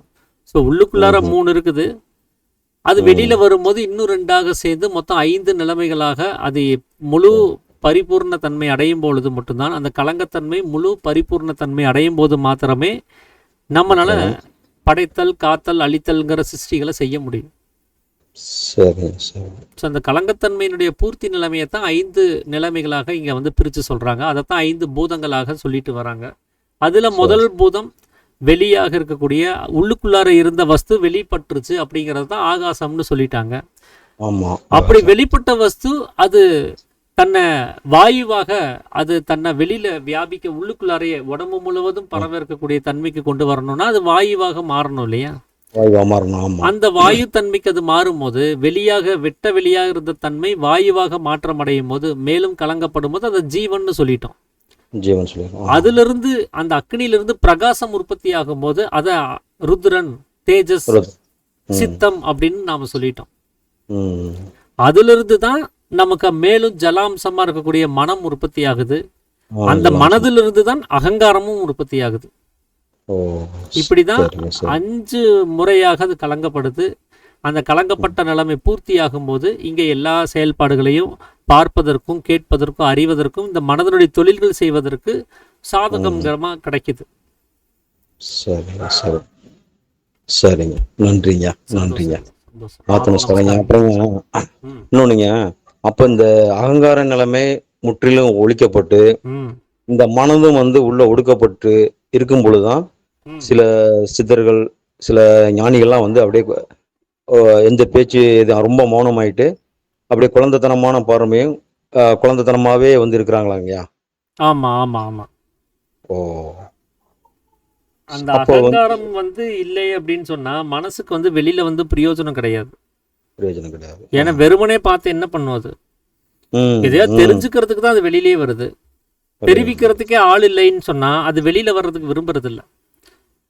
அதனால தான் சரி. நம்ம மார்க்கத்தினுடைய நோக்கம் என்ன அப்படின்னா, அகங்காரத்தை இல்லாமல் செய்யறது தான். ம். அதை இல்லாம செஞ்சுட்டோம்னு சொன்னா, மனம் ஆட்டோமேட்டிக்கா அதனுடைய உற்பத்தி ஸ்தானத்துல போய் ஐக்கியமாயிரும். ஓகே. சரி, அகங்காரம் சரி. இருக்கிறதுனால தான் இந்த மனசு உள்ளுக்குள்ள போகாம வெளியிலேயே வியாபிச்சிட்டு இருக்குது. வெளியில. சரி. சரிங்க, சரி. நன்றிங்க. ஆத்ம நமஸ்காரங்க. ஆத்து நமஸ்காரங்க.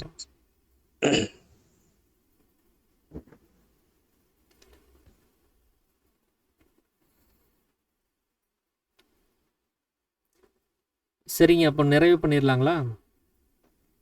வேற கேள்வி எதுவும் இல்லைன்னா நிறைவு பண்ணிடலாங்கய்யா ப்ளீஸ்.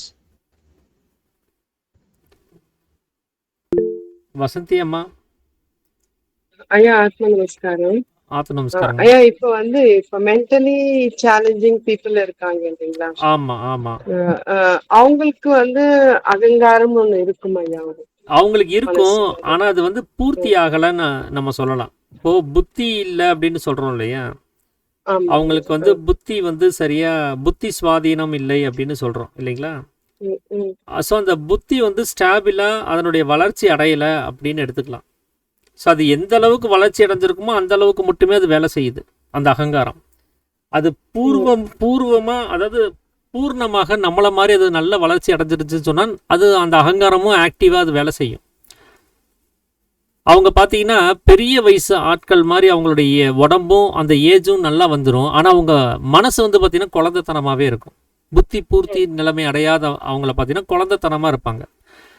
அவங்க பாட்டுக்கு அவங்க மண்ணில் விளையாடுவாங்க, ஒரு மாதிரி அவங்க நடந்துக்குவாங்க. அதை பார்க்கும்போது அவங்களுக்கு புத்தி சுவாதீனம் சரியில்லை அப்படின்னு நாம் சொல்லுவோம். ஏன்னா அது புத்தி பூர்த்தி ஆகாத ஒரு நிலைமையாக அங்கே ஒரு குறைபாடுங்கிறது ஒன்று ஏற்பட்டுருச்சு. ஸோ அதனால தான் அந்த அகங்காரம் அது எந்த அளவுக்கு வளர்ந்துச்சோ அதுக்கு தகுந்த அளவுக்கு மட்டுமே செயல்பட்டு இருக்குது. நம்மளுடைய வளர்ச்சி, புத்தி வளர்ச்சி நல்ல விதமாக வளர்ந்ததுனால தான் நம்மளுடைய அகங்காரமும் அது நல்லா ஆக்டிவாக தன்னுடைய பூர்ண சுதந்திரத்தோட தான் எந்த அளவுக்கு தான பதிவுகளை சேர்த்திக்கிட்டோமோ அத்தனை விஷயங்களையும் அது வச்சுக்கிட்டு இங்கே செயல்பட்டு இருக்குது.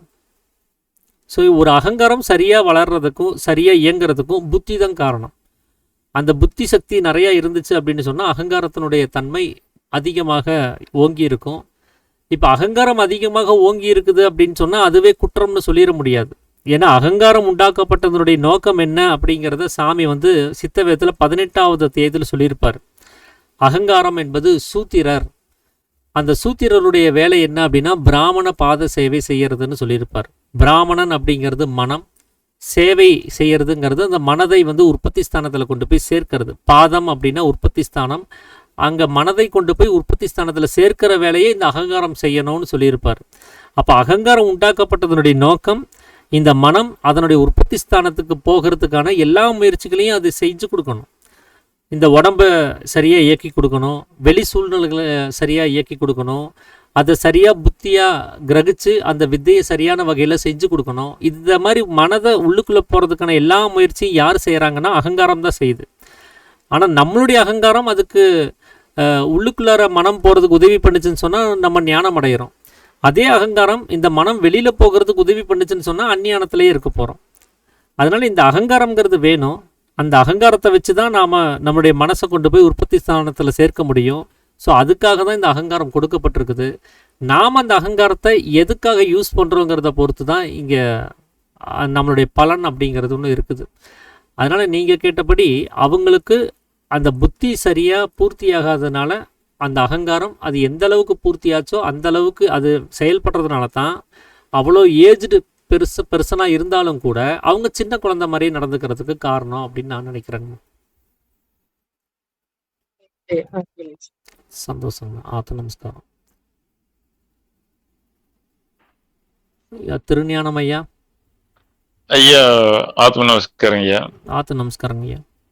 ஐயா இப்போ சித்த வித்தியார்த்திகள் திடீர்னு ஹார்ட் அட்டாக் வந்தோன்னா என்னங்க ஆகுது? இப்போ அவர் வந்து ஏற்கனவே அந்த மேல்கதியை அடைஞ்சு அவர் பிரம்மரந்திரத்தை திறந்து வச்சிருந்தாரு அப்படின்னு சொன்னா ஹார்ட் அட்டாக்கோ இல்லை வியாதி வந்தோ இல்லை ஒரு ஆக்சிடென்ட் ஆயோ இல்லை கொலைப்பட்டோ ஏதாவது ஒரு வகையில் அவர் வந்து செத்து போகிறதுக்கான ஒரு நிலைமை ஏற்படுது, மரணிக்கிறதுக்கான ஒரு நிலைமை ஏற்படுது அப்படின்னு சொன்னால் அந்த ஜீவன் என்ன பண்ணும் அப்படின்னா அதனுடைய உற்பத்தி ஸ்தானத்தை நோக்கி போகிறதுக்கு தான் முயற்சி பண்ணும். எந்த வகையில் நம்மளுடைய இறப்புன்னு ஒன்று ஏற்படுறதா இருந்தாலும் அந்த கடைசி ஜீவன் தன்னை காப்பாற்றிக்கிறதுக்காக வேண்டி, தன்னை நிலைநிறுத்தி வச்சுக்கணுங்கிறதுக்காக வேண்டி அது எங்கே உற்பத்தியாச்சோ அந்த இடத்துக்கு தான் போகும். அதுபோல தான் சித்த வித்தியார்த்தியாக இருந்தாலும் சரி, சித்த வித்தை வாங்காத இதாக இருந்தாலும் சரி, இல்லை மற்ற உயிரினங்களாக இருந்தாலும் சரி, எல்லா ஜீவனுமே இந்த கடைசி ஜீவன் தன்னை காப்பாற்றி கொள்வதற்காக சிரசை நோக்கி தான் போகும். அங்கு பிரம்மரந்திரம் திறந்து இருக்குதா மூடி இருக்கிறதாங்கிறத பொறுத்து தான் அங்கே அடுத்த நிலைமை என்னங்கிறதே தெரியும். நீங்கள் சொல்லக்கூடிய சித்த வித்தியார்த்தி முன்கூட்டியே அந்த மேல்கதியை அபியாசம் பண்ணி அந்த மேல்கதியை தனக்கு வர வச்சு பிரம்மரந்திரத்தை தட்டி திறந்து வச்சிருந்தாரு அப்படின்னு சொன்னால் இது நேராக மேலே போகும்போது ஏற்கனவே கேட்டு ஓப்பனாக தான் இருக்குது. அதனால் அது நேராக உள்ளுக்குள்ளார போய் ஐக்கியமாயிரும். அவர் அதனால் தன்னுடைய சக்தாக இருக்கக்கூடிய அந்த ஜீவனை வெளியில் விட்டு செலவு பண்ணி தீர்க்க மாட்டார். அது மீதி இருக்கக்கூடிய ஜீவன் உள்ளுக்குள்ளாரே ஐக்கியமாயிரும். அந்த உடம்பு அந்த ஃப்ளெக்சிபிலிட்டியோட அது கெடாமல், உள்ளுக்குள்ளார துர்நாற்றம் ஏற்படாமல், அதில் கெட்ட நீர் உண்டாகாமல், புழுக்கள் உற்பத்தி ஆகாமல் அது பத்திரமா அப்படியே இருக்கும். உள்ள இருக்கக்கூடிய ஜீவன் ஜீவேஸ்வர ஐக்கியமாக அது அப்படியே இருக்கும். ஒருவேளை அந்த வித்தியார்த்தி அந்த பிரம்மரந்திரத்தை தட்டி திறக்கல, ஜீவனுக்கு தேவையான மேல்கதியை வருவிக்கவே இல்லை அப்படிங்கிற பட்சத்தில் அவரும் மற்ற ஆட்கள் மாதிரி செத்து தான் போக வேண்டியதாக இருக்கும். ஏன்னா அது மறுபடியும் அது முயற்சி பண்ணும், மேலே போய் முட்டி முட்டி பார்க்கும், திறக்க முடியலன்னு சொன்னால் அது வேற ஏதாவது புலன்கள் வழியாக வெளியில் போய் அது தன்னை இல்லாமல் பண்ணிக்கும். சத்துங்கிறது வெளியில் போய் அது சத்து போயிடுச்சுங்கிற நிலைமை தான் ஏற்படும். நம்ம தொடர்ந்து இப்போ பண்ணிக்கிட்டே இருக்கிறோம்ல, ஏதோ கொஞ்சம் நஞ்சமாவது வழி ஏற்பட்டு இருந்தா ஒரு நல்லதுதான் இல்லைங்களா? வைராக்கியம் இங்க ரொம்ப முக்கியங்க. ஆமாங்க. அந்த ஜீவனுடைய ஸ்நேகம் இங்க ரொம்ப முக்கியம். அந்த ஜீவ ஸ்நேகம் ஏற்பட்டுச்சு அப்படின்னு சொன்னாலே அது நிச்சயமா இந்த கதி மாற்றத்துக்கு அது ரொம்ப உதவியா இருக்கும். ஏன்னா அந்த ஜீவன் மேல எந்த அளவுக்கு நம்ம நேசம் வைக்கிறோமோ அது அந்த அளவுக்கு நம்ம அதை வெளியில விட்டு தீர்க்க மாட்டோம். அனாவசியமான விஷயங்கள் எல்லாம் அது செலவு பண்ணி தீர்த்துட்டே இருக்க மாட்டோம். அந்த ஜீவன் மேல அக்கறை இருந்துச்சுன்னு சொன்னா அதை சேமிக்கிறதுக்கு தான் நம்ம முயற்சி பண்ணுவோம். ஒரு பணத்து மேல அக்கறை இருக்கிறவன் என்ன பண்ணுவான்? சேமிச்சு வைக்கிறான் இல்லையா? அக்கறை இல்லாதவன் அது பாட்டு தண்ணியை செலவு பண்ற மாதிரி செலவு பண்ணிட்டே தானே இருப்பான். அப்போ நம்ம ஜீவன் மேல நமக்கு அக்கறை இருந்தா நாம் என்ன பண்ணுவோம்? அதை வெளியில விடாம அதை உள்ளுக்குள்ளாரே வச்சிருக்கிறதுக்கு தானே பார்ப்போம். அது அதோகதியை செலவு பண்றோம்னு சொன்னா நமக்கு அது மேல அக்கறை இல்லைன்னு அர்த்தம். வெறுமனே அதை நேசிக்கிறதா நம்ம சொல்லிட்டு இருக்கிறோம்னு அர்த்தம். ஜீவனை விட வேற எதையோ ஒண்ணு நம்ம இங்க நேசிச்சுட்டு இருக்கிறோம்னு அர்த்தம். அப்ப வேற ஒண்ணு நேசிச்சா அப்ப இந்த ஜீவனை நம்ம அக்கறையா கவனிக்கலன்னு சொன்னா எப்படி நமக்கு ஜீவேஸ்வர ஐக்கியம் கிடைக்கும்? அப்ப ஜீவனை நேசிச்சு அந்த ஜீவனை உள்நிலைப்படுத்துறதுக்கான மார்க்கத்தை தெரிஞ்சு வைக்கிறது தான் அவன் அந்த ஜீவனுக்கு காமிக்கக்கூடிய ஒரு விசுவாசம். ஏன்னா அது நம்ம பிறந்ததுல இருந்து இப்ப வரைக்கும் அது நம்மளை எவ்வளவு கவனமா பார்த்துட்டு இருக்கு பாருங்க. இந்த உடம்புல துர்நாற்றம் வராம பாத்துக்குச்சு, உடம்பு விரைச்சு போகாம பாத்துக்குச்சு, உடம்புல கெட்ட நீர் உண்டாகாம பாத்துக்குச்சு, உடம்புக்குள்ள புழுக்கள் உற்பத்தி ஆகாம பாத்துக்குச்சு. எவ்வளோ அருமையா இந்த உடம்ப கண்ணும் கருத்துமா நாம தூங்கி போனாலோ நம்ம உடம்ப மறந்து போனாலோ கூட அது அவ்வளோ தூரம் கவனமா அது பார்த்துக்கிட்டு தானே இருக்குது. அப்ப அந்த அந்த ஜீவனுடைய அளவுக்கு இந்த உடம்பை யாராலையும் அவ்வளோ அற்புதமா பார்த்துக்க முடியாது. அப்படிப்பட்ட நிலைமையில இருக்கக்கூடிய ஜீவனை நாம பாதுகாக்கலன்னு சொன்னா உடம்ப நாமளும் கவனிக்க முடியாது, அந்த ஜீவனும் கவனிக்க முடியாம போச்சுன்னு சொன்னா எல்லாமே வேஸ்டா போயிடும். அப்போ நாம ஜீவனுக்கு காமிக்கக்கூடிய ஒரே விசுவாசம் என்னன்னா, இது நாள் வரைக்கும் நீ என்ன பார்த்துக்கிட்டீல்ல, நான் உன்னை கவனிக்காட்டினாலும் நீ என்ன பார்த்துக்கிட்டு தானே இருந்த, நான் இந்த உடம்ப கவனிக்காட்டினாலும் நீ என்ன பார்த்துக்கிட்டு தானே இருந்த, இனிமேல் நான் உன்னை பாதுகாக்க போறேன், இனிமேல் நான் உன்னை காப்பாற்றணும்னு நினைக்கிறேன், நீ என் கூட தான் இருக்கணும், நீ எனக்கு உள்ளாரதான் இருக்கணும், உன்னை நான் வெளியில விட மாட்டேன் அப்படிங்கிற அளவுக்கு அதோட நமக்கு ஒரு ஸ்நேகம் ஏற்படணும். அது வந்துச்சுன்னா தான் இங்க சதா பிராணாயாமம் சூட்டபிள் ஆகும். இது வெறுமனே செஞ்சு பிரயோஜனம் இல்ல. இங்க வெறுமனே நம்ம நினைவுபடுத்திக்கிட்டு செய்யறது பேரு சதா பிராணாயாமம் கிடையாது. அது வெறும் பிசிக்கல் எக்ஸசைஸ் மாதிரி இந்த கதி மேலையும் கீழையும் போயிட்டு வந்துட்டு இருக்கும், அவ்வளவுதான். அந்த ஜீவ ஸ்நேகம் ஏற்படும் போதுதான் அது பக்தியாக மாறுது. அது வெளியில போகக்கூடாதுங்கிற அந்த ஒரு நிலைமை ஏற்படும் போதுதான் நம்ம அந்த ஜீவனுக்கும் நமக்கும் ஒரு பிணைப்பு ஏற்படுது. நாம சரி. ஜீவனை விட்டு கொடுக்க மாட்டோம், ஜீவன் நம்மளை விட்டு கொடுக்காது. இந்த 2 பேத்துக்குள்ளார அந்த ஒரு அண்டர்ஸ்டாண்டிங் வரும்போது தான் அந்த கெமிக்கல் ரியாக்ஷன் 2 பேத்துக்குள்ளாரையும் நடந்தாதான் சரி. அங்க என்ன ஆகும்னா ஒருமைப்பாடுங்கிறது நடக்கும். ஒருத்தருக்கு ஒருத்தர் விட்டு கொடுக்காம ஒருத்தர் காப்பாத்துற நிலைமைங்கிறது அங்க உண்டாகும். அப்படி ஒரு நிலைமையத்தான் நம்ம பக்தியாக பார்க்க வேண்டியதா இருக்கு. சரிங்க சரிங்க. அதனால அந்த நிலைமையில ஒரு நீங்க சொல்ற வித்தியார்த்தி இருந்தாரு அப்படின்னு சொன்னா அவருக்கு நிச்சயமா மேல்கதி கிடைக்கப்பட்டிருக்கும். அவர் பிரம்மரந்தத்தை தட்டி திறந்திருப்பாரு. அந்த ஜீவன் அவருடைய ஐக்கியமா இருக்கும். அவர் ஜீவனை காப்பாத்தி இருப்பாரு, ஜீவன் அவரை காப்பாத்தி இருக்கும்.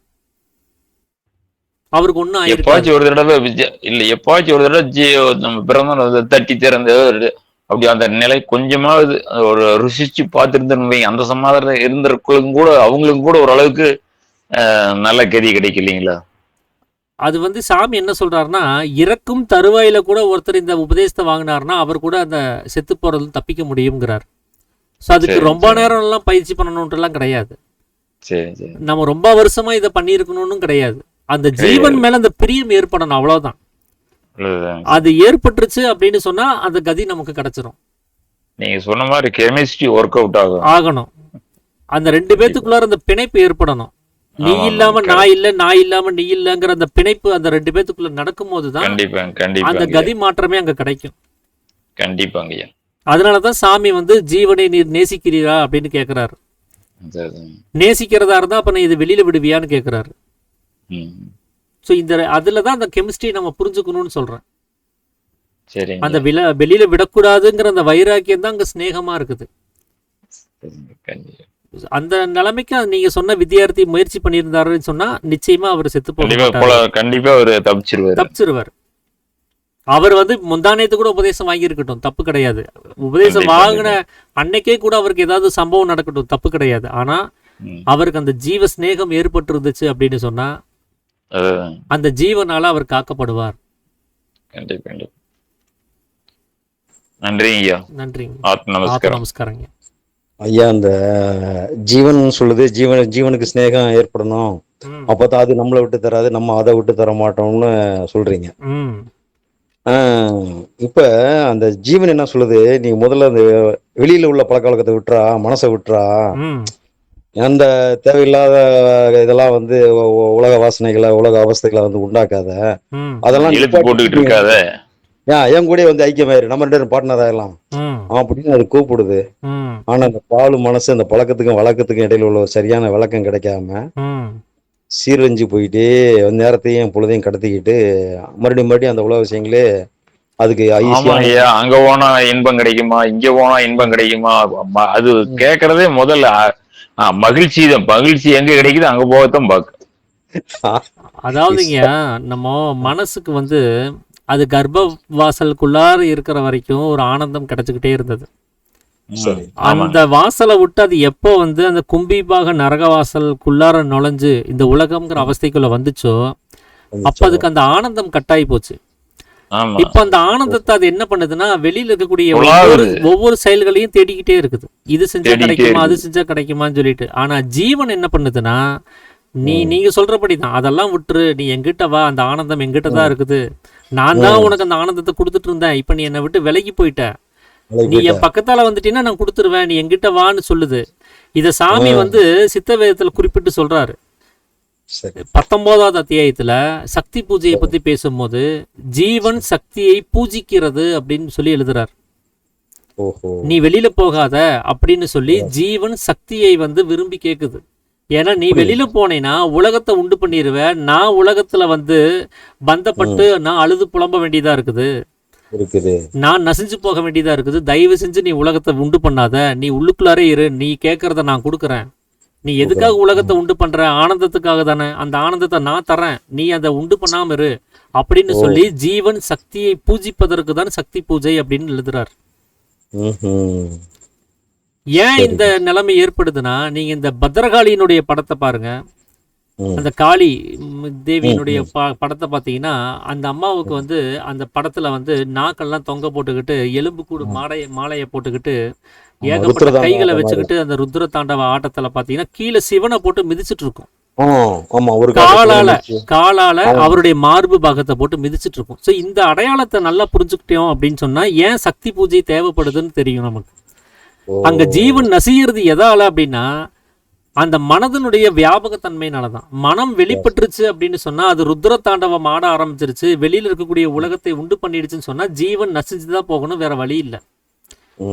அது கால் அப்படின்னு சொன்னா சித்தர்களுடைய அந்த மொழியில வந்து அதுக்கு காற்று அப்படின்னு ஒரு அர்த்தம் இருக்குது.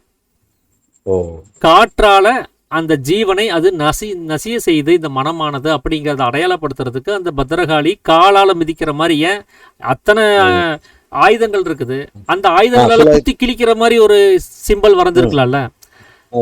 ஏன் அவருடைய ஏன் அவருடைய அந்த அம்மாவுடைய காலுக்கு கீழே அவரை படுக்க வச்சு காலால மிதிக்கிற மாதிரி, அது அவருடைய மார்பு பாகத்திலேயே வாயு நடமாடக்கூடிய மார்பு பாகத்திலேயே மிதிக்கிற மாதிரி ஒரு சிம்பலை ஏன் வரையணும்? அது கால் அப்படிங்கிறது காற்று, அந்த காற்றால இந்த ஜீவனானது நசிஞ்சு போயிட்டு இருக்குது. அந்த காற்றை உண்டு பண்ணி வெளியில வியாபிக்க வைப்பது மனம். அந்த மனமாகும் பத்திரகாளியாக மாறி தன்னுடைய ருத்ர தாண்டவத்தை ஆடுகிறதுனால அந்த ஜீவன் நசிஞ்சு போயிட்டு இருக்குது அப்படிங்கிறத சிம்பாலிக்கா அவங்க அதை வரைஞ்சு வைக்கிறாங்க. இது நடக்கக்கூடாதுங்கிறதுக்காக தான் இந்த ஜீவனானது அந்த அம்மாவை பூஜிக்குது. தயவு செஞ்சு நீ இதெல்லாம் பண்ணாத, நீ என்னை சாகடிக்கிறதுக்கு அனுமதிக்காத, நீ என்ன விரும்புறியோ அதை நான் கொடுக்குறேன், அந்த ஆனந்தத்தை நான் கொடுக்குறேன், நீ இந்த உலகத்தை உண்டு பண்ணாமல் நீ உள்ளாரே இரு அப்படின்னு சொல்லி ஜீவன் மனதை பூஜிப்பதே சக்தி பூஜை அப்படின்னு சொல்லி சாமி அங்க எழுதுறார் 19வது அத்தியாயத்துல. ஆமா ஆமா சரிங்க, பரவாயில்ல, அருமையான வழக்கத்தை கொடுத்துட்டீங்க. ஆமா ஐயா, அப்படி எப்படி ஒவ்வொன்னு அது கேட்டதாங்க எல்லாம் வெளியே நல்லா புரிஞ்சுக்குது. அப்பதான் நல்ல நம்மளுக்கு நல்ல ஒரு விளக்கம் கிடைக்குது. ஆமா ஆமா சார், சந்தோஷங்க, ரொம்ப சந்தோஷங்க. நிறைவு பண்ணிடலாங்களா? பண்ணிடலாங்க. சரிங்க. அப்போ நாம இந்த உபதேசம் வாங்கும் போது அந்த ஜீவனை காப்பாத்துறோம். இனிமேல் வந்து மனதால சிந்திக்கிறது மூலமாகவோ வாக்கால சப்திக்கிறது மூலமாகவோ கர்மமா இருக்கக்கூடிய வாயுவால இந்த புலன்கள் வழியாக அதை வியாபிக்க வைக்கிறத தடுக்கிறது மூலமாகவோ நான் வந்து சத்தியத்துக்கு விரோதமாக நான் நடக்காம சத்தியத்துக்கு சாதகமாக இருக்கிற மாதிரி அந்த தன்னுடைய ஜீவனை உள்நிலைப்படுத்துறதுக்காகவே நான் முயற்சி பண்ணுவேன். இனி அந்த ஜீவனை இந்த எந்த வகையிலையுமே வெளியில போக விடாமல் தடுக்கிறது தான் என்னுடைய வேலை அப்படின்னு சொல்லி தான் நாம ப்ராமிஸ் பண்ணி கொடுத்துருக்குறோம். ஆனால் அந்த ப்ராமிஸை நாம் இது வரைக்கும் உபதேசம் வாங்கினதுலேருந்து இப்போ இது வரைக்கும் நிறைவேற்றி இருக்கிறோமா அப்படிங்கிறத நாம் எல்லாரும் கேட்டு பார்த்தோம் அப்படின்னு சொன்னால் அது ரொம்ப கேள்விக்குறியாக தான் இருக்கும். அதை நிறைவேற்றுறது தான் நம்மளுடைய கடமையாகவே இருக்குது. ஸோ அதுக்கு தான் இந்த சத்திய வாசகத்தை மறக்கக்கூடாது. நாம் காணிக்கையாக கொடுத்துருக்கக்கூடிய இந்த சத்திய பிரமாணத்தை என்றைக்குமே மறக்கக்கூடாது. அதை நிறைவேற்றுறதுக்கான முயற்சியை தொடர்ந்து நாம் ஏற்படுத்திக்கணும் அப்படிங்கிறதையும் நான் சொல்கிறேன். சுபத்ரா அவங்க வந்து ஹேண்ட் ரைஸ் பண்ணியிருக்கிறாங்க. ஐயா, ஆத்மா வணக்கம். ஆத்ம நமஸ்காரங்கம்மா. ஆத்ம நமஸ்காரம். எனக்கு ஒரு சின்ன டவுட்டு. சொல்லுங்கம்மா. அதாவது நம்ம சாமி சொல்லியிருக்காரு, ஏகோதர சகோதரங்களாக எல்லா மதத்தினருடனும் ஐக்கியம் சந்தோஷமாகவும் ஒற்றுமையுடன் இருக்க வேண்டும் என்று சொல்லியிருக்காரு. அப்படி இருக்கும்போது இந்த டாக்ஸிக் பீப்புள் சொல்லி சில நச்சு மனிதர்கள் இருக்காங்கல்ல, அந்த மாதிரி ஆள்களை நம்ம ஒதுங்கி இருக்கணும்னு சைக்காலஜிஸ்ட் சொல்றாங்க. அவங்க கிட்ட எந்த சகவாசம் வச்சு கூடாதுன்னு. அப்படி பார்க்கும்போது இந்த ரெண்டு கருத்தும் வந்து கன்ஃபியூஸ் ஆகுது எனக்கு. அது கொஞ்சம் விளக்கி இப்போ இங்க உலகத்தை பொறுத்த வரைக்கும் சாமி வந்து பாவம் புண்ணியம் அப்படின்னு சொல்லி அவரை வரையறுத்தது வந்து அவனவனுக்குள்ளார நாசின் வழியாக மூக்கின் வழியாகவும் வாயின் வழியாகவும் அனுலோமம் பிரதிலோமமாக தன்னுடைய சக்தி வெளியில வியாபிச்சுன்னு சொன்னாலே பாவம் தான். அப்படி பார்த்தா இப்போ வாழக்கூடிய நாம எல்லாருமே பாபிகளாகத்தான் இருக்கிறோம். இதுல இவர் அதிகபட்சமான பாவம், இது குறைவான பாவம்லாம் இங்க சொல்ல முடியாது. அவனுடைய சக்தியை ஒருத்தர் சேமிக்கலன்னு சொன்னாலே அது பாபம் ஆயிடுச்சுன்னா எல்லாருமே பாபிகள் தான்.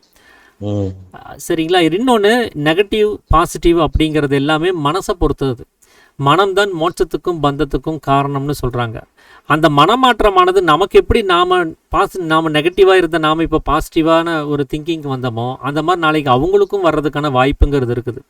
அதனால் அவங்கள விட்டு நம்ம விலக வேண்டியது கிடையாது. பதிலுக்கு நம்ம ஸ்நேகிச்சுக்கலாம். நாம் நம்ம வேலையை பார்க்கலாம், அவங்க அவங்க வேலையை பார்க்கலாம். நம்ம அதை எந்த வகையிலையும் தொந்தரவு பண்ண வேண்டியது கிடையாது. ஆனால் ஒரு நாள் அவங்க புரிஞ்சுக்கிட்டு வர்றதுக்கான ஒரு வாய்ப்பாக அதுதான் வழங்கும். நாம் அவங்கள வெறுத்து ஒதுக்கணும்னு சொன்னால் அவங்க அதை புரிஞ்சுக்கிறதுக்கான வாய்ப்பு அவங்களுக்கு கிடைக்காமலே போயிடும். ஏன்னா எல்லா ஞானிகளுமே வந்து யாரையுமே பாபிகள்னு சொல்லி விளக்குறதெல்லாம் கிடையாது. நீ என் கூட வராத, நீ என் கூட வரக்கூடாது, உனக்கு இங்கே வர்றதுக்கு தகுதி இல்லைன்னு சொல்லி யாரும் சொல்கிறதில்ல. இன்னமும் ஒரு படி மேலே போய் இயேசு கிறிஸ்துவை என்ன சொல்லுவார்னா, சத்துருக்களை நீங்கள் சிநேகியுங்கள் அப்படின்னு சொல்லியிருப்பார். நீங்கள் உங்களை சிநேகிக்கிறவர்களை மாத்திரமே சிநேகித்தால் அதனால் பலன் உண்டாகிறதில்லை. அதற்கு பதிலாக சத்துருக்களை சிநேகித்தீங்கன்னா அவங்க உங்களுக்கு சிநேகிதரா மாறிடுவாங்கங்கிறார். ஆனா இந்த நெக்ஸ்ட் மனிதர்கள் என்று சொல்லக்கூடிய இந்த மனோவியாதிக்காரங்க அவங்களுக்கு வந்து புரிந்து கொள்ளக்கூடிய தன்மையில இறக்க குணம் சுத்தமா இருக்காது. அவங்களுக்கு எவ்வளவு சொன்னாலும் நம்ம மேல கருணையே இல்லாதவங்க. அந்த மாதிரி இருக்கவங்க வந்து ரொம்ப டேஞ்சரஸ் பீப்புள் தான் சொல்றாங்க. இந்த சைக்காலஜிஸ்ட் அவங்க கிட்ட நம்ம வந்து விலகி இருக்கிறதா நம்மளோட லைஃப் நல்ல. சாமியினுடைய வாழ்க்கையில நடந்த ஒரு சம்பவத்தை கூட இங்க சொல்லணும்னு நினைக்கிறேன். அவரை வந்து கொலை பண்ணணும் அப்படின்னு சொல்லி திட்டம் போட்டுட்டு ஒருத்தர் வந்து கத்தியோட வந்து அந்த கூட்டத்தில் நிக்கிறார். சாமி பிரச்சாரம் பண்ண போறாரு. அது முன்னாடியே சாமிக்கு தெரியும். ஆனாலும் அவர் என்ன பண்ணாரு, விலகி இருக்கணும்னு நினைக்கல, தான் செய்ய வேண்டிய வேலையை செய்யணும்னு நினைக்கிறார். அவர் கொலை பண்றதுக்காக அவர் பக்கத்துல வர்றாரு. ஆனா அவரால் கொலை பண்றதுக்கு தயக்கம் வருது, அவரால் முடியல. ஏன் அப்படின்னா அங்க உள்ள இருக்கக்கூடிய ஆத்மாவுடைய அந்த ஆறா, அதனுடைய அந்த ஆற்றல் அப்படிப்பட்டதா இருக்குது. நாமளும் அந்த அளவுக்கு நம்மளுடைய ஜீவ ஆற்றலை அதிகப்படுத்தி வச்சிருந்தோம்னு சொன்னா அங்க ஒன்றும் நடக்க போறது இல்லை. இதே இன்னொரு சம்பவம் கூட நித்யானந்தா அவருடைய வாழ்க்கையிலே நடந்திருக்கும். நமக்கு யாரும் நீங்க சொல்லக்கூடிய அந்த நச்சுத்தன்மை வாய்ந்தவங்க வந்து நமக்கு யாரும் விஷம் வைக்கல. ஆனா அவருக்கு ஒருத்தர் விஷமே வச்சார். அந்த விஷத்தையும் அவர் சாப்பிட்டுட்டு கடைசியில யார் விஷம் வச்சாங்களோ அவங்க தான் செத்து போனாங்களே தவிர அவருக்கு ஒண்ணுமே ஆகல. ஏன் அப்படின்னா உள்ள இருக்கக்கூடிய சித்த வித்தை அது எவராலும் வெல்ல முடியாத ஆயுதம்னு சாமி சும்மா சொல்லலை. அதனுடைய பலன் அவ்வளோ பெருசா இருக்குது. அதை தாண்டி யாராவது அது மேலே கை வைக்கணும்னு நினச்சாங்கன்னா அவங்க காலி ஆயிடுவாங்க. அவ்வளோ ஒரு ஆயுதம் நம்ம கையில் இருக்கும்போது நாம் யாரையும் விலகி போக வேண்டியது கிடையாது. நம்மளை பார்த்து தான் அந்த நச்சுத்தன்மையில் இருக்கிறவங்க விலகி போகணுமே தவிர நாம் நம்ம வேலையை பார்த்துட்டு பேசாமல் இருக்கலாம். நமக்கு எதுவும் இங்கே நடக்கிறதுக்கு அந்த வித்தை விடாது. ஏன்னா சாமிக்குள்ளர என்ன வித்தை ஓடிச்சோ, நித்யானந்தா அவருக்கு என்ன வித்தை ஓடிச்சோ அதே தான் நமக்கும் கொடுக்கப்பட்டிருக்குது. அந்த ஆயுதத்தில் எந்த ஒரு வித்தியாசமும் கிடையாது. அவங்கள காப்பாற்றின, அவங்களுடைய ஜீவ ஆற்றலை வெளிப்படுத்தின அந்த ஆயுதம் நமக்குள்ளாரே இருக்குது. நம்மளுடைய ஜீவனையும் அது காப்பாற்றுறதுக்கு தான் இருக்குது. நம்மளுடைய வேலை நம்மளை கவனிச்சுட்டு அந்த வித்தையை சரியாக மேலும் கீழும் அபியாசம் செஞ்சு அந்த ஆயுதத்தை சரியாக உபயோகப்படுத்தணும் அப்படின்னு சொன்னால் நமக்கு எந்த ஒரு துன்பமும் வரப்போகிறது கிடையாது. அது யாரும் உண்டு பண்ணவும் முடியாது. அதுக்கு இந்த சத்தியம் விடாது. ஃபஸ்ட்டு சத்தியத்தை நீங்கள் காத்திருந்தால் சத்தியம் உங்களை காத்து நிற்கும்னு ஒரு பாடல் வரும் இல்லைங்களா? நாம அந்த சத்தியத்தை காக்க மறந்துட்டோம் அப்படின்னு சொன்னா அந்த சத்தியம் தன்னைத்தானே காப்பாத்திட்டு போயிடும். நாம செத்து போயிடுவோம். ஆனா சத்தியம் தன்னைத்தானே காப்பாத்திக்கும். நாம எவ்வளவு தூரம் சத்தியத்தை காப்பாத்தி வைக்கிறோமோ அந்த சத்தியம் நம்மளை காப்பாத்திக்கிட்டே இருக்கும். எதிரில் அந்த சத்தியத்துக்கு எதிராக யாரும் நிற்க முடியாது. அதனால இந்த ஒரு அந்த பாசிட்டிவ் திங்கிங் நமக்குள்ளார இருந்தால் போதும்.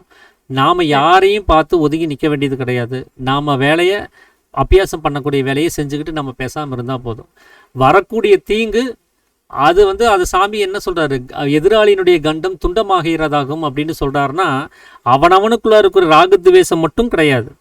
நம்மளுக்கு நாம் இருக்கக்கூடாது, நாம் வாழக்கூடாது, நாம் இப்படியெல்லாம் இருக்கக்கூடாதுன்னு யார் நினைக்கிறாங்களோ அவங்களுடைய கண்டமும் சேர்ந்து தான் அது.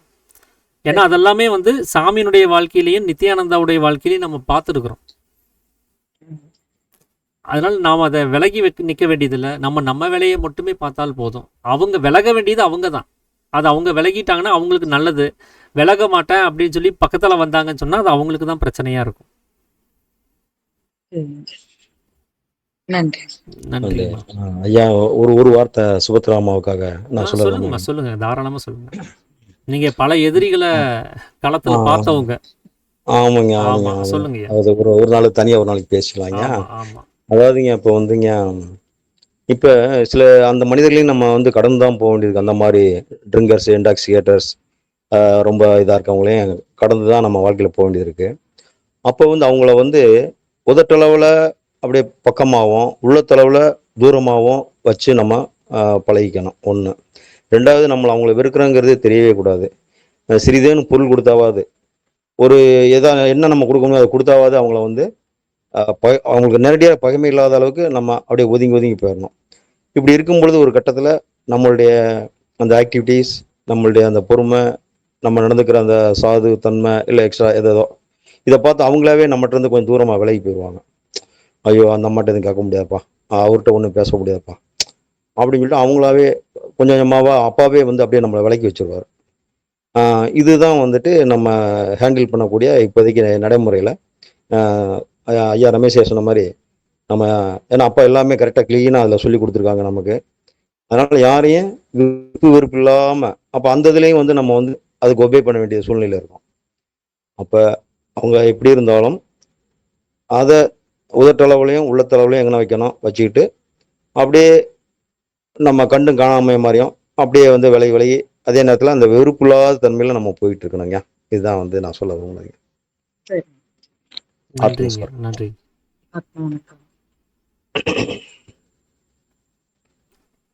சரிங்க, அப்போ நம்ம நிறைவு பண்ணிடலாம்னு நினைக்கிறேன். திருஞானம் ஐயா நிறைய பண்ணிடலாங்க ஐயா. ஓகே, ஏதோ சொல்ல வர்றத மாதிரி நீங்க மைக் ஆன் பண்ணீங்களா, அதனால நான் நிறுத்திட்டேன். இல்ல முடிஞ்சுதா இருக்கு அப்படின்னு நினைச்சிட்டு. ஓகே ஓகே சரிங்க. அப்போ நம்ம நாளைக்கு வந்து இந்த கேள்வி பதிலுக்கான ஒரு நாள் தான் இது நாளைக்கு. ஸோ அதனால் செவ்வாய்க்கிழமை நாம் வித்யாபியாசம் அப்படின்னா என்னங்கிறத பற்றி நம்ம தொடர்ந்து கவனிப்போம் இந்த 5ஆம் அத்தியாயத்தில். அனைவருக்கும் ஆத்த நமஸ்காரங்க. அனைவருக்கும் ஆத்த நமஸ்காரங்க. அனைவருக்கும் ஆத்த நமஸ்காரங்க. அனைவருக்கும் நமஸ்காரம்.